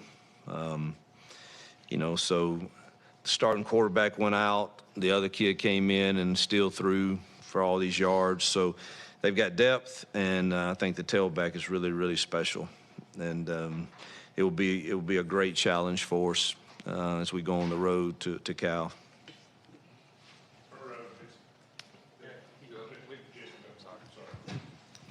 When you talked about going on the road to Cal, how much of a challenge is that when you go across the country? How much experience have you had in doing that with a team before? The only experience I had was BYU, which we were from the East Coast, so it was a long trip. But I told our team when I taught my lesson for the week this morning with them, and that's one of the challenges I have for me is to embrace it, because I don't like it. I don't like scheduling teams on the West Coast. I just soon play somebody over here on the East Coast, but it was done, and so me complaining or not embracing it is not the proper response. And so I haven't. The only one I've done is BYU. It was a challenge, and this one is even further and another time zone. I think it creates some challenges, but this will be a good test for all of us: coaches, training staff, nutritionists, strength staff, support staff, players. How do we handle, if things are a little uncomfortable or it's not exactly the way we want it? And I'm speaking to myself as much as anyone. And you've got to play a really good football team. And at their place, when our body times are 9:30 or 10 at night and we're kicking it off. And so all of that's going to be a challenge, but you know what? That's what life is. And so how we approach it and the attitude we have for the opportunity we have, it ought to be one of gratitude and thankfulness, and we got to suck it up and fly a long flight, and that's what we got to do. And we get another opportunity to represent this school, our conference, and each other, and so let's go make the most of it. Hugh, with you guys, so many different offensive linemen getting in the game even before it was kind of out of hand, do you and Jake have a sort of a timeline? Do you want to settle on a 5 early in the season, or are you comfortable continuing that rotation? I think if we continue to push the boundaries and go fast, I think we're really comfortable with 8 to 9 guys. I don't know that we would go any beyond that if the game is still in question, but I don't think there's you had the 5 that rolled out there the first series. I don't like calling them, y'all already know I don't like calling them our first team, but they rolled out there the first series, and then I think the second series, Jeremiah was out there, and I don't know when Tate showed up or Connor, but we played those 8 pretty dang quick, I think, and so I think you got to keep them fresh. And maybe some weeks that it's better that Jeremiah rolls out there the first series, depending on what kind of front you're playing. He's got more girth to him, obviously. But really the reason we did what we did this past week was because of all the chaotic looks. And Gunner has a really, really sharp IQ. And we felt like he and Dylan and Stutz beside Tutal was a really good combination, so that the chances of us giving up negative plays against the Don Brown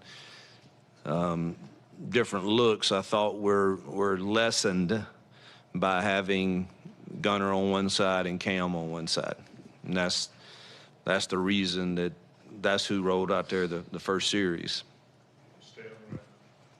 You talked a lot about the wide receivers in the fall. How did you feel like they did in their first game, especially getting to hook up with some big plays downfield with Peyton? Yeah, I mean, they made some plays. We didn't, we really stopped throwing it down the field, pretty early in the third quarter probably.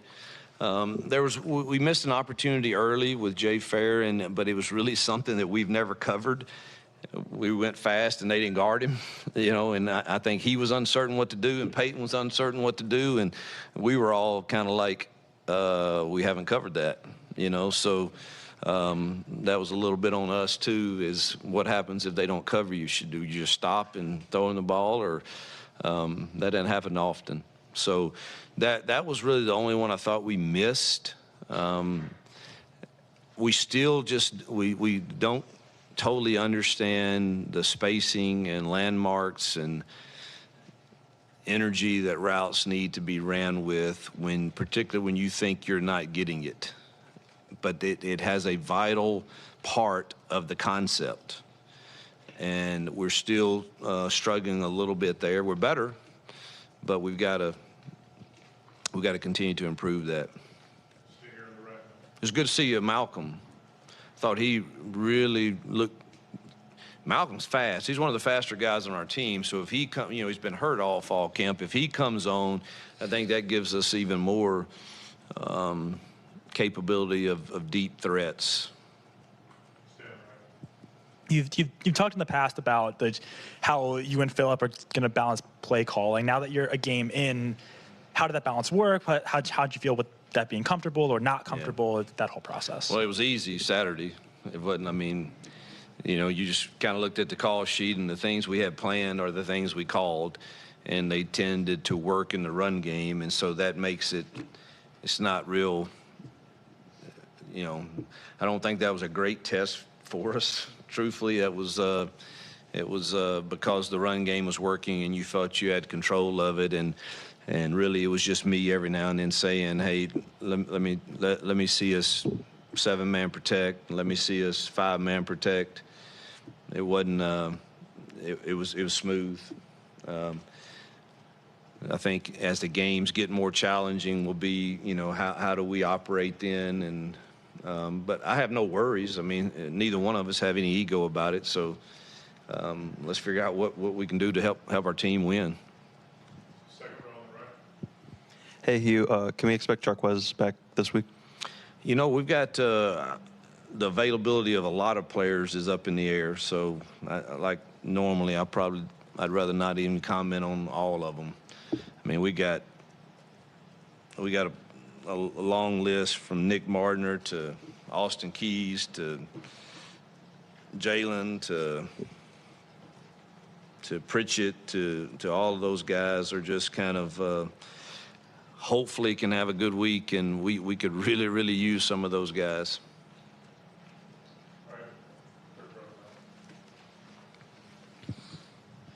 Coach, how does it feel to finally get through week one for you, your coaching staff, the team as a whole? You get through the stresses of the very first game of the season. Now you obviously have to take a tough road trip. But what's the feeling around your team and your program now that you finally get through that first week?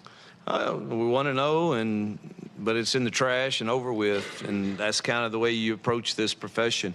I did think a compliment to our coaches, strength staff. I thought, our kids, now they didn't probably have to strain for 4 quarters like they will in future games, but I thought for our first game, we were really clean. There weren't any, we had 0 penalties of not 0, let me clarify, 0 penalties of pre-snap. We had none of those. We had a couple holding calls and then the kick out of bounds, but when you play the first game, you only have that few of penalties. I just thought we were prepared, and so compliment our coaches on that. And good to have it behind us. Good to I said in the post game, our fans are incredible. Our student section is incredible. Our band, cheerleaders, everybody. The Tiger Walk was awesome. Being with family was great, but that one's over. It's 1-0, and now we got a tough test on the road. Coach, you mentioned in your opening statement where you would like the quarterbacks to grade out. After watching the tape, how big is the gap between where you see they are and where you would like them to be going into Cal? Well, Robbie didn't have to make many decisions, so but boy was he's really talented and vital to our success. He will have to make some in the future. The Peyton he had 3 decisions that were wrong, and I expect more. I expect him not to make the ones he made, and he knows that. But he played solid. You just would like that decision making to be around 100% on, particularly in the run pass world, where he's deciding whether it's a run or pass. Those need to be near 100%. You seem to be coaching them pretty hard on the sideline. Is that what that was? I'm crazy sometimes, but yeah, I'll get frustrated. I don't lie, and I tell them that. Look, but here's the deal: I'll play the next play with you now. My love for them doesn't change. Their performance has nothing to do with how. I learned this from my father, who's a tough man. But I went through a very difficult stretch, and my father taught me, listen, I love you. And it's not based on your performance. And so as long as our players know that I think I can coach them hard, and they see that, and they see a consistency, and hey, he don't treat me indifferent. After the game, whether I threw the 4 touchdowns or 3 picks, yeah, I'm disappointed. Yeah, I feel like I ought to coach you better, and I felt like you ought to played better, but that doesn't affect. And I think Peyton knows that. And there were 2 things that happened in that same series, and he knew it. And I think when he missed the first one, and I'm yelling and screaming, which I probably need to. I'm figuring out who they are, and they're figuring out who I am. I think when I do that to him, he presses a little bit, and he handed the ball off, and the safety triggered so hard, and the safety made the hit like 1 yard in the backfield. So how do you not see that? And that ball should be thrown. And so I'm doing with my antics over there, and he probably sees that. And then about 2 plays later, the darn safety stays as high as he can, and we pull it and throw it. And those are the 2 things that can happen.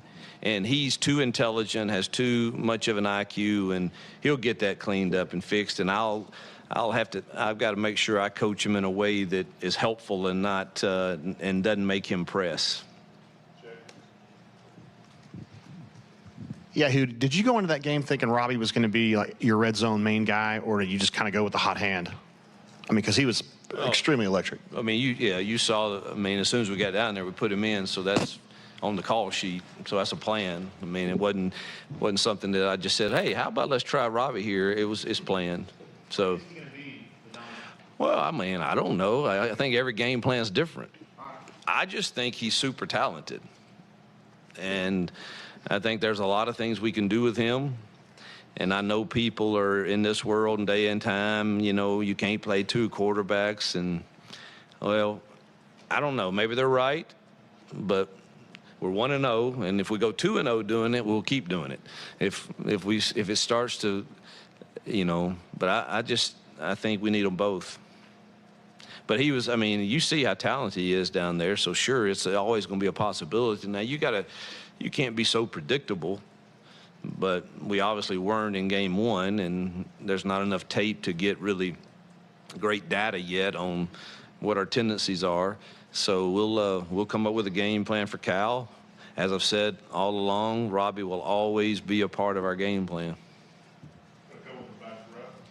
Hey, Hugh, you briefly touched on the challenge of playing on the West Coast. As far as scheduling and practice this week, do you want the guys to stay up later? Do you adjust your practice schedule, or how much thought goes into those adjustments? I probably hadn't put enough thought into it, truthfully. Our schedules, when they're still college students, and most of ours are in class stuff, so it's really hard to tinker too much with our schedules here. The only thing we did, we're going to practice a little earlier Thursday and try to, we don't want to get to California until late Thursday night, so that you're not sitting in a hotel at all. Hardly Thursday, it's time to go to bed. And then Friday will be a pretty good challenge to get your bodies adjusted, but we're going to go practice out there at San Mateo Junior College and do it our normal time, and try to get back to the hotel like we would on a normal Friday at the same time, and try to treat it as much as normal as we can. The hard day is going to be really Saturday, setting around, but that's a long time before kickoff. Thank you. Back to the quarterbacks, if I may. Obviously, it's not always easy to be in that situation where you both want to be starting and you both want to be in those big moments. But from what we were able to see on the field and what you've seen behind the scenes, how have the guys handled that? And how do you feel like they could, make each other better throughout the rest of the season? I'm glad you mentioned that, actually, because they're either doing a really good job of faking it, or they're getting along pretty well and are buying into, how do we help the team win? And I hope that's the case. I believe it is. I